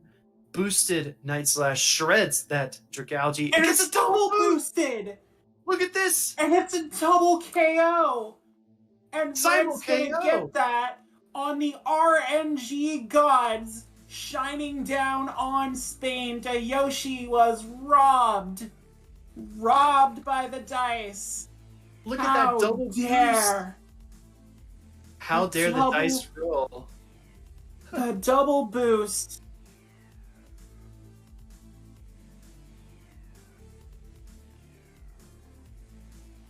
Well, Umbreon was still available on the left side, right?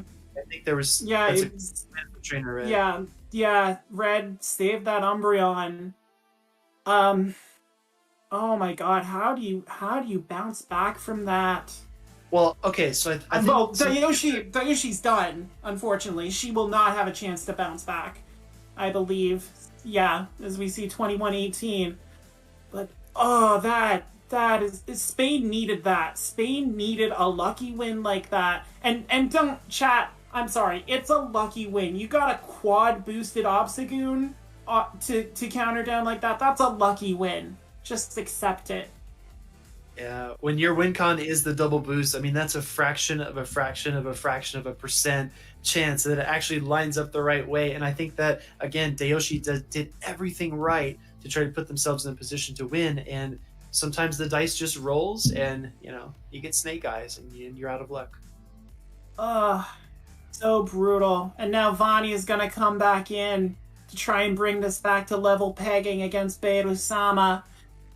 And do you keep rolling the dice after what happened there, Speedy? You're going to be like, hey, let's just go goon and see what happens.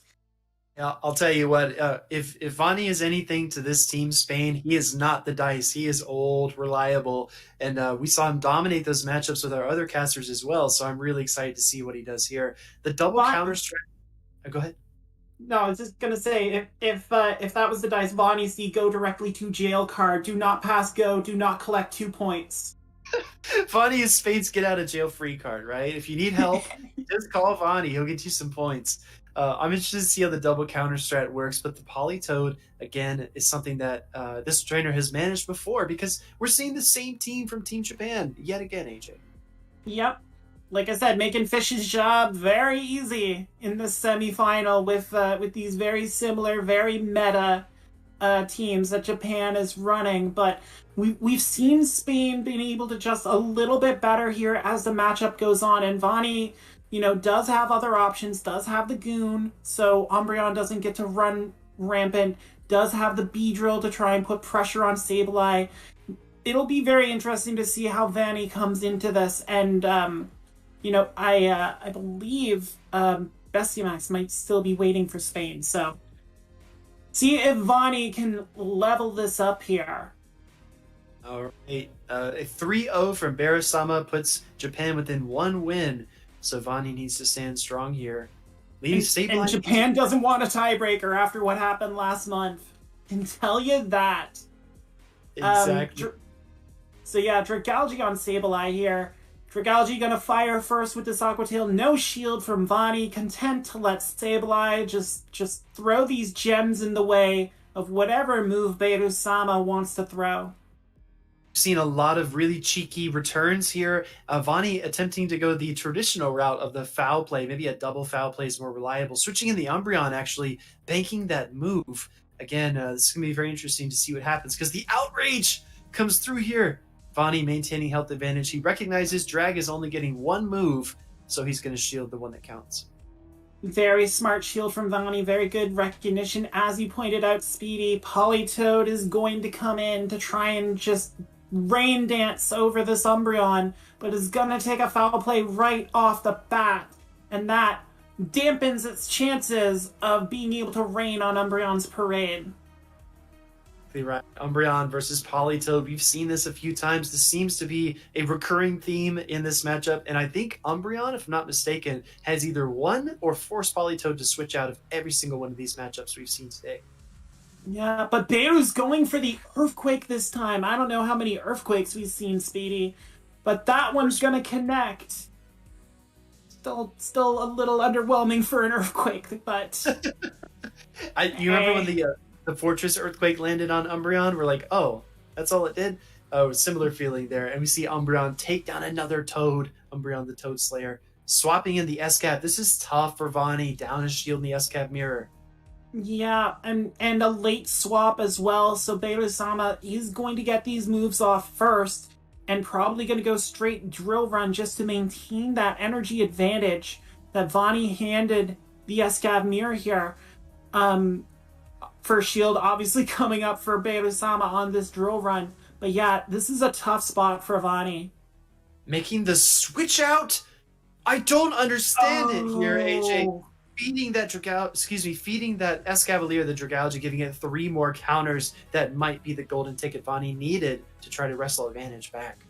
Yeah, Beirut has to throw up the shield here. That might have been a miscount on the Japanese side there, trying to catch another Drill Run. He's got to fire it here, or he loses the Escav, and Vani still has that move banked on Sableye, I believe. Goes in Umbreon to finish it off. You can get it done any number of ways, right? Either way, throwing the foul play into that Escav takes it down, secures the knockout. I don't know, AJ. I've seen Vani very comfortable, very confident this cycle, but that looked like it could have gone either way, and Vani maybe ran away with the win there.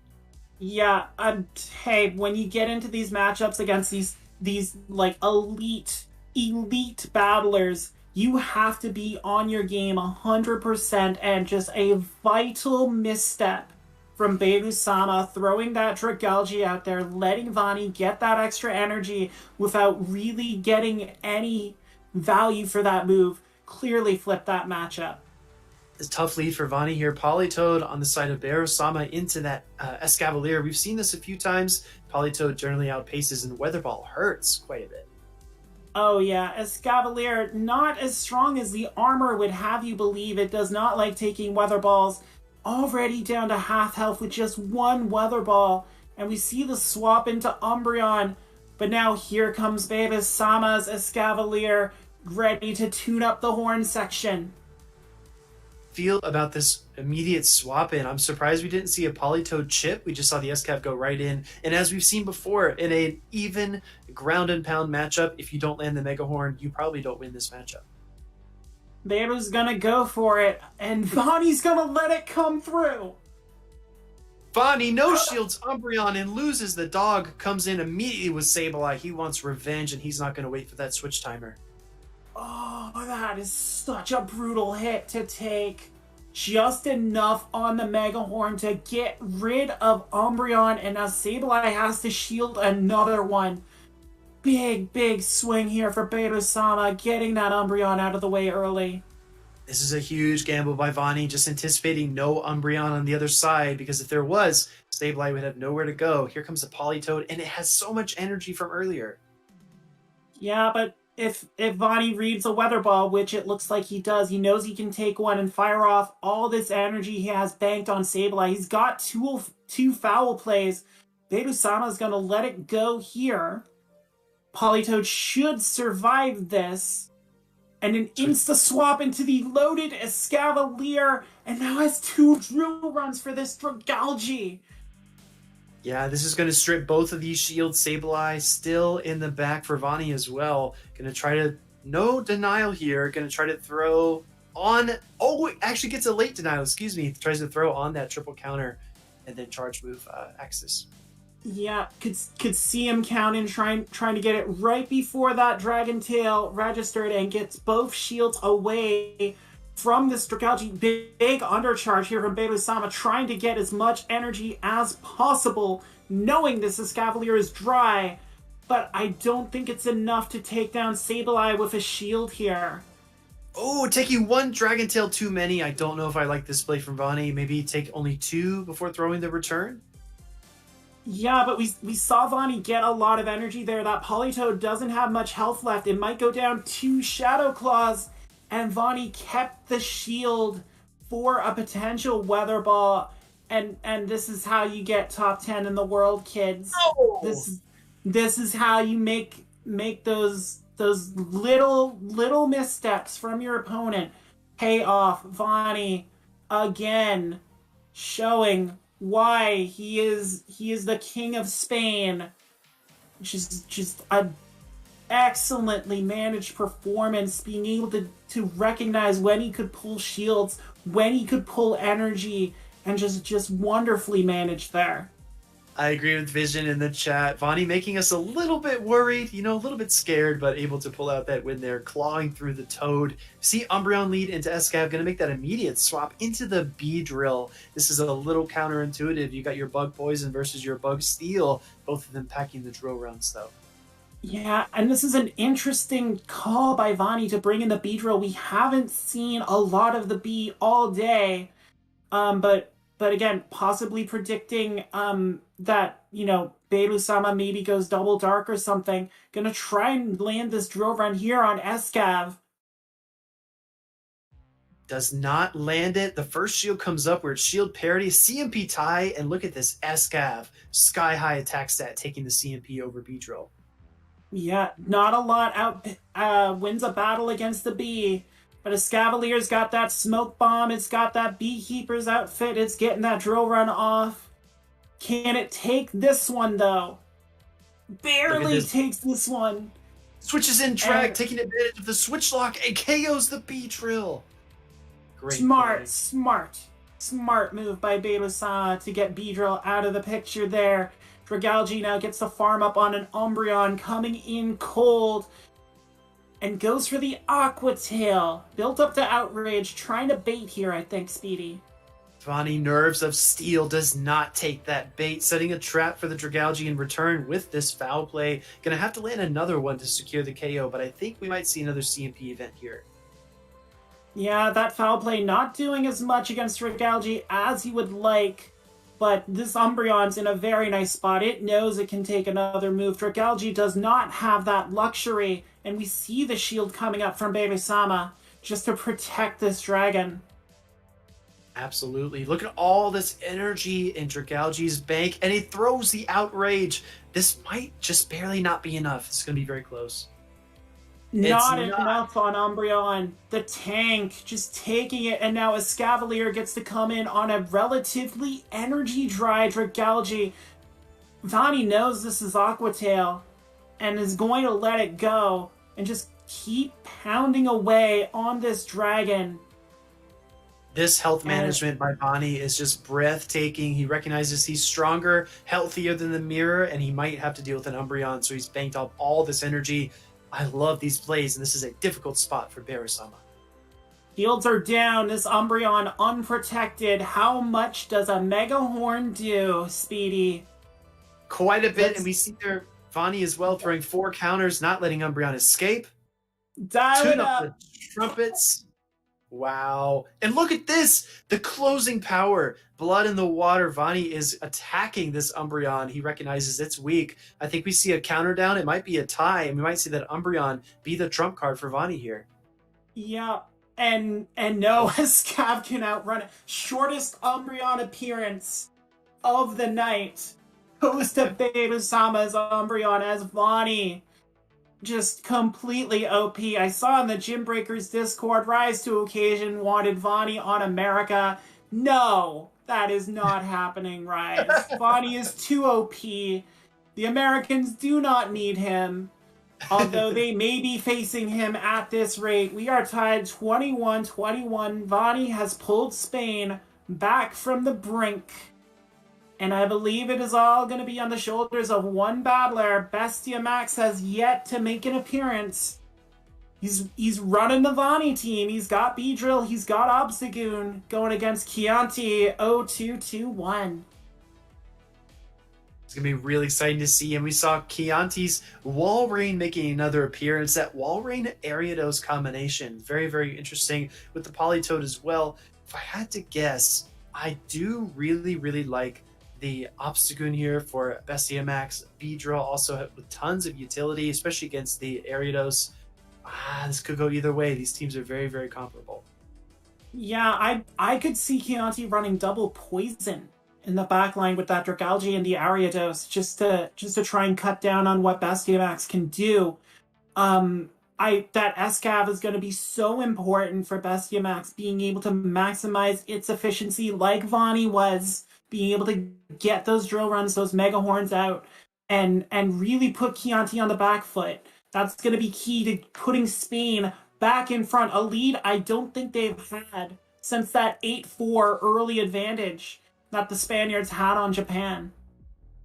Yeah, exactly. This has been back and forth and very exciting to watch. We see the Dragalge lead there on the left. Bestia Max leading into that Sableye for Chianti. And that's not bad at all, but he's going to swap into the Obstagoon, letting Chianti put Dragalge onto the Dark Normal type. And, well, we saw it once before, Speedy. What are the odds that Spain can get more boosts here? Oh, hoping it was not a Hyper Beam shields and gets that early shield. Boostagoon might be striking back here with the second Night Slash. That is such a feels bad shield, and the early calls sometimes don't pay off. The advantage of the Fog of War there. Bestia Max hasn't been seen yet by either battler. They don't know what this Obstagoon is running, and you cannot risk losing Switch like this when the opening advantage seemingly was in your favor. Goon's gonna take an Aqua Tail like a champ. Probably gonna take both here, and then go down. Bestia Max getting what he could out of the Goon. It's still tricky though. How do you play this? Do you come in and Dragon Tail down? I think you have to. You know they just threw double Aqua Tail, so it's dry, so you could Dragon Tail down. I think Chianti realized that bringing into Sableye, but now here comes Umbreon for Bestia Max. A very dominant matchup for the Umbreon here. Gets a shield with the bait, though. This is actually huge. We've come to expect the Earthquake the first time, the return the first time, the big move usually comes through at the first chance they get, going for the return here. This is actually pretty interesting, but I have to give mid-game leverage to Bestia Max with that powerful Dragalge with the energy. Oh, shields again. Big shield there. Like Bestia Max clearly trying to protect this Umbreon. Might see the win con through the darkness here. Sableye takes the foul play, and can you farm down here from from this point with Umbreon. Like, even if you take a return, it's not going to do much. This is such a feels bad foul play if it was a CMP tie. Hopefully, no, it was a CMP. Oh, you lose a whole foul play's worth of energy here, AJ. That is brutal, and Bestiamax knows it. Massive undercharge doesn't matter. Sableye gone. And yeah, just Vonnie had those nerves of steel. Bestiamax nerves of spaghetti on that one. But let me get this foul play. Sorry, that was a good. Thank you. I'm trying. I don't know if I love the bait here. You know, you can take an outrage at full health. So do we get an early shield from Chianti? Yes, at the final moment we get the shield, but this earthquake is just impending. And look, just struggling for anything they can get. Bestiamax fires the Aqua Tail. Yeah, just in a bad spot here, just trying to fire off anything that might be able to do something against this Politoed. But the writing's on the wall, and that wall's about to come down because this earthquake gonna go boom! Absolutely. Dragalge gets buried there. We do see the Umbreon come back out. There's still some life in this matchup, but I do think that Politoed is just too fast. I'd probably like to see a double Weather Ball. I think that's the more efficient play here, but we'll see how these trainers play it out. Yeah, Politoed gonna take that foul play, has so much energy, gonna go for the earthquake. Maybe not sure if Politoed would be able to get both moves off, but earthquake should be enough. Yeah, it's enough. It'll do it in this case. That earthquake was enough. Umbreon able to withstand a lot, but not quite that level of an earthquake. So we do see a point there as well on the board. This is so insane. This might go all the way, AJ. Hey, as I said at the start, they went 24-24 last month in Guardian and required a tiebreaker. And Japan knows what happens in that tiebreaker, and Wanko Wanyo not playing this month, so Chianti trying to figure this out. That's a beautiful lead if you're running Walrein. That's exactly what you want to see. Absolutely. We see that safe swap Umbreon again, maybe trying to take advantage of the fact that we have not seen that Ariados from Chianti, so the lack of hard counters makes Umbreon quite safe. Throwing the foul play, probably just wants to dump some of this energy to make a switch. Maybe in a moment, we'll see. Yeah, looks like Chianti wants to get a little bit of chip on this, fuck off. This Umbreon. Yeah, Canadian internet, great. Well, we do see the Politoed switch in. No worries at all. It looks like Umbreon's going to fire a foul play here as well. Again, we're just kind of chipping away. This is a war of attrition, but our switch timers are a bit desynced at this juncture. Yeah, and I'm trying to get back into this. That's okay. We see the Weather Ball come through here from the Politoed, landing on the Umbreon. Umbreon don't care. Going to try to get you another foul play, and it does. This is a new level of casting, y'all. I'm casting blind. Well, we do see another foul play. Go ahead, AJ. No, I'm just saying I'm on audio. I'm not on visual, and I don't really want to leave the stream. But I'm going to be behind now because I'm relying on the Twitch stream on my phone. Gotcha. Well, I will say that your cam is on Video Ninja, but your voice is coming through Discord. So if you did want to hop out of the Discord, I might have to. It might help. Oh, huge earthquake on the Dragalge! AJ, you're missing it. I see it because I'm 5 seconds behind, and that is brutal. And I'm sad that I didn't get to react immediately, but that is a brutal hit for Bestiamax to take, and now Obstagoon has to face Dragalge, and that's not gonna be good. I'm gonna back out, because this is not going to end pretty for Obstagoon.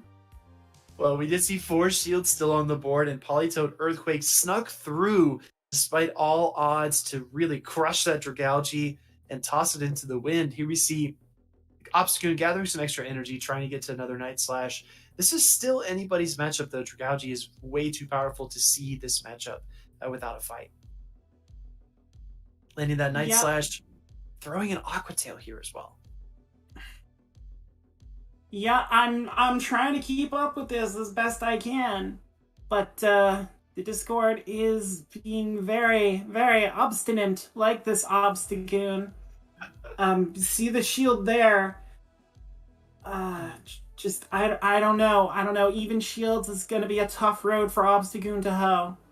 Oh, making that switch, trying to throw this foul play into the Dragalge and secure the KO. I think they will be able to.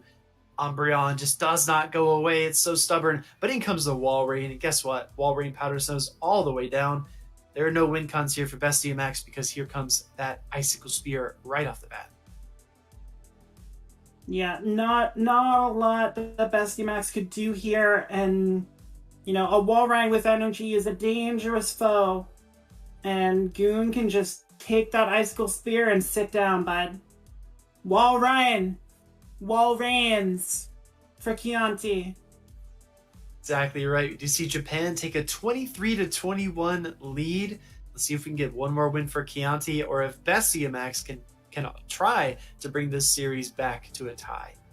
I don't need a screen. Who needs a screen to be able to broadcast stuff? Dragalge lead into the Politoed. This Dragalge has to have nightmares after getting earthquaked in the previous matchup. And we finally see the Ariados on the right side, AJ. You see the Ariados. I'm hearing it from you, Speedy, but I'm happy to hear it. And gets to avoid Dragalge, which is huge since we do know Chianti's running that double bug moveset on Ariados with the lunge and the Mega Horn. So, nice swap here by Bestie Max to put in Umbreon, but that means Ariados is going to have its target. Exactly. Ariados loves to see it and stays away from the dragon, like you mentioned, landing that lunge, getting that attack drop before the foul play. Very, very nicely played. And like we've seen before, now that you have that attack drop, no need to shield. Exactly. And, again, Umbreon does not have a lot of attack to begin with. Now that it's lunged, Chianti can just let it go. Exactly right. Can just play it out. Elsa style, let it go. Ariados really dominating that matchup. Here comes the... Oh, interesting. Dragalge throwing this Aqua Tail right away.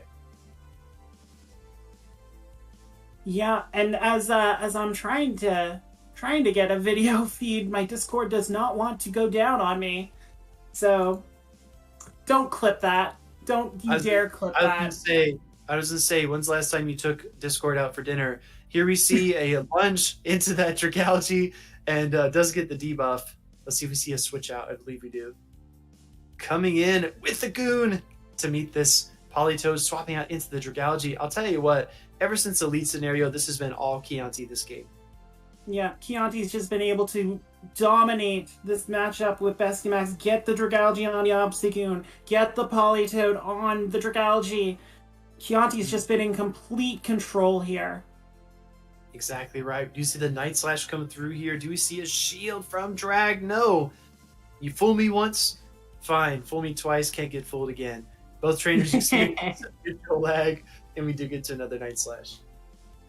Yeah, and I think this is just gonna play out the same way we saw it before, Speedy. Like, this Obstagoon can pray for boosts, but I think they got used up in that earlier matchup against the Yoshi. Exactly. If your luck is finite, maybe you've spent it all. Here we see a final Night Slash taking down Drag, coming in with the Toad. 2-shield Toad with energy makes this very interesting. Gonna see the Weather Ball come through here.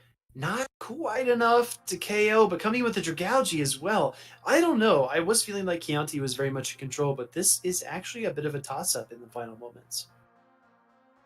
Yeah, and I refreshed Discord and still am not being able to see anything, so Canadian internet strikes again. Goodness. But might be able to join Discord on your phone as a possibility. Well, like I said, I'm watching Twitch on my phone. That's how I've been monitoring chat. But now it's basically serving as my window into the closing moments of this matchup. As Politoad's firing these weather balls after Galgi survives. Can it get the Aqua Tail? It cannot! One Dragon Tail too many. And this weather ball from Politoad is going to clinch it. A huge sweep from Chianti. and Japan is 1 point away from moving on to the final against the Americans. And Wow. that was just a wonderful, wonderful performance in team reading from Chianti, just being able to open up Bestia Max, get inside their head, and just be able to put whatever they wanted on whoever they wanted. Exactly right, and I think Bestie Max doing their best to make things interesting in the final moments, but that mud shot down of the Dragalgi and the weather ball finisher just showed incredible patience from Chianti, not going to let this sweep slip through their fingers. Tongue twister. No, and I believe we're going to turn to Hawkeye and Spleen for the final matchup. Bestia Max has to try and find a point here in order to keep it going in this final battle between Spain and Japan. Just before we do, just want to thank Pogo Raiders for sponsoring this. If you're looking for an online tool for hosting or joining raids, check out Pogo Raiders. Pogo Raiders has been optimizing a fully custom raiding organization tool for over a year with over 3,000 raids a day and over 150,000 members. You must try their free raiding tool. Beyond the custom raiding tool, Pogo Raiders is also a dedicated Pokemon Go community. Join their monthly PvP tournaments with cash prizes. Find help from some of the best players in the world, along with access to their infographics and information about everything upcoming in Pokemon Go. Check them out at pogoraiders.gg or on Discord at discordgg./Pogo Raiders. So, Spleen, what are you thinking here? That I don't want to be Bestia Max at this moment because basically you need to win the next 3 games to force a tiebreaker, and we are seeing some threats that Bestia Max struggle in the previous game against Chianti. So yeah, I will not be confident if I were him, So I don't know. I think there's possibility. I think that Obstagoon has an awful lot of play up against Luffy's team compared to having the Ariados, for example. Just made it much worse. Having the Walrein and the Goon, and the Umbreon and the Sableye gives Goon a lot more play. Obviously, you've got to watch out for the Escavalier, but I think Goon's got a lot more play in this particular matchup, so it may be possible. Even a double counter strat looks legit as well, because Escav. I'm very much a fan of, if you can run double counter, you should run double counter. Yeah, it's always got a lot of fun. Yeah, against Luffy it could make sense. I mean, Escav, we saw how busted this one was in this cup. I think we can say was, at least here in Europe, because we are already the 1st of April. So Obsidian is officially over. But I mean, 3 minutes. Yeah, I'm a bit in advance. But we saw how Escav could be a monster, and even like Politoed or a Sableye that are natural counters to it, they don't want to take a Mega Horn. So maybe double counter strat is the way there. I like the idea of double counter. I do always like it. I think maybe an Umbreon lead or something like that, just to do that. You might be a little bit on the weak side to Escav, but you've always got so maybe Sableye double counter or Sableye double or that triple dark line where you've got Sableye, Obstagoon, and Umbreon. Yeah, shall we see how they go? Yeah, let's find out. Okay, so we see the Sableye in the lead. Politoed. Yeah, it's triple dark. Triple dark. I called it, didn't I? Yeah, but there is the Escav just coming right now. A And little, this is a the little on the slow side for the switch there. So the Umbreon is going to reach 2 foul plays here, which is going to force a shield from Luffy's side. He'll reach it just here, forces him to throw immediately, throws the drill run, whether Bestia Max decides to shield or not. Oh, he shields the drill run. Bear in mind at this point, he's looking at having to win all 3 games. He's worried about making a big mistake. I can understand the shield there. I really can. Should just not make it here. It'll be a CMP tied to the Mega Horn. I would expect no shield here from Bestia Max. Yeah, no shield for Farm Down with Farm the down with the Sableye. And we But see Luffy spamming that smashing that switch button. Oh, and throws a Weather Ball. However, allows 2 Shadow Claws to go through there.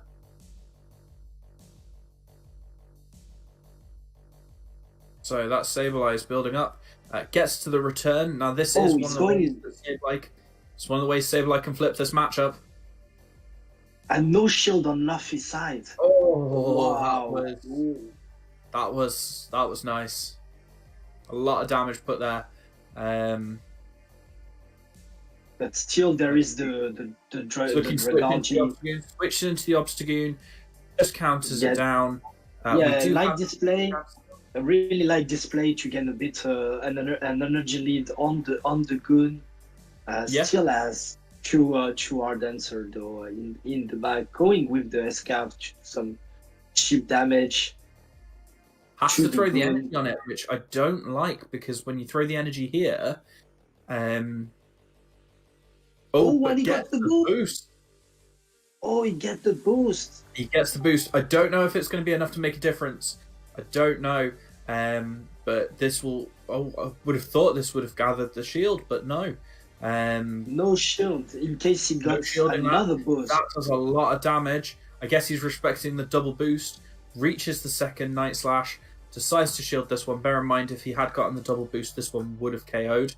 They are at but decides to farm all the way down. Knows that they've got the Sableye in the back and are at double Aqua Tail, which means that even if there's a sneak here, this game looks over. Yeah, game is over, and this is the point Japan needed. Yeah, this is the point Japan needed to secure his way to the finals, taking revenge from Spain from last month. Well, that was not the full set, unfortunately. However, congratulations to Japan. That was a very well played semi-final. We had 9 Umbreon mirrors, which I feel like is something we should point out.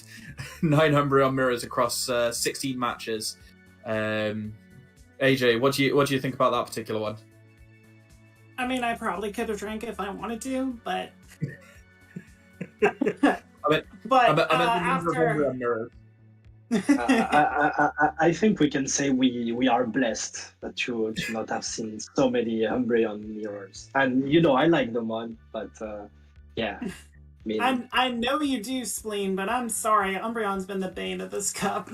I think you like Umbreon where other people can't use Umbreon. I like Umbreon when no one can use Umbreon. I like Umbreon as my buddy, that's it. Just like it walks with me because I like it, but I don't like using it. I like Umbreon in Ultra League because I don't play Ultra League. There it is. I think Umbreon is even worse in the Ultra League. It's even tankier and even more aggressive, isn't it? However, we will cross that bridge as and when. So Japan move on to the finals to take on the USA. That is later today if you're in my time zone. It is tomorrow if you are not. On My PvP Academia. Please tune in to go see that. Schedule will be posted in the Gymbreakers announcement channel, as well as I'd imagine on Twitter and all sorts of things. Worth going and having a look. Can Japan win a title after a performance like that? do we think that Japan can wrest a title away from the USA, or do we think that the USA are going to add to their record-breaking number of titles? That's a good question, but I feel like the USA is kind of in a mission after losing to France in the quarterfinals last month. I think they got a bit triggered because last season they had such an amazing run, winning I think 5 straight. If I remember correctly. Them and Spain hold the record for the most consecutive Gymbreakers titles, if I recall correctly. Yeah, and actually, that quarterfinal exit is one of their worst results in Gymbreakers ever. Yeah, for sure. And I think they want a revenge. They have as well some new players on the roster, so maybe it's also a good thing for them. They are still angry for victory there, or those kind of things. But I must that I'm really liking this Gymbreakers season, because we are seeing that we are seeing new countries that lift up the trophy, new countries that reach out the finals, and overall I have the feeling that the level of skills is like improving everywhere, and that's just a good thing for the community and for the competition there. No, absolutely. So this Sunday, Pallet Town is hosting a King of the Hill style competition called The Ring. If you'd like more information about that, join the Pallet Town Discord, ask away, and please do get involved. Big thank you to our editors, Hiswazen Ryan and Matthew Breaker. Please go follow them on Twitter. Make sure to interact with them. They've done a fantastic job helping put all of this together. Obviously, big shout out to Fish on a Heater as well for pulling all this together. Thank you to each of you as well, actually, coming along. This has been a really good and enjoyable experience from my end. I'm sure you felt the same, but obviously just thank you to all of you as well. And we now have to make a decision on who we're going to raid. Does anybody have any ideas? I don't really know. I just wanted to say I'm at the end of this. It meant a lot to me that y'all had me on during Trans Day of Visibility. It was nice to get in that. I'm only in this because of N. Hoff finding me and pulling me out of the wilderness and helping me find the arenas to make myself, this blustery force that you see before you. So I just want to give a shout out to Hoff, who had an amazing video on Go Stadium for Trans Day of Visibility, and y'all should check that out if you haven't already, because she is a treasure. And that's a good transition, because I think Go Stadium is live, so we could rate them. That sounds like a fantastic idea. So I'm going to sign off here, but thank you everybody, and we'll see you next time. Night, everybody. Night, everybody.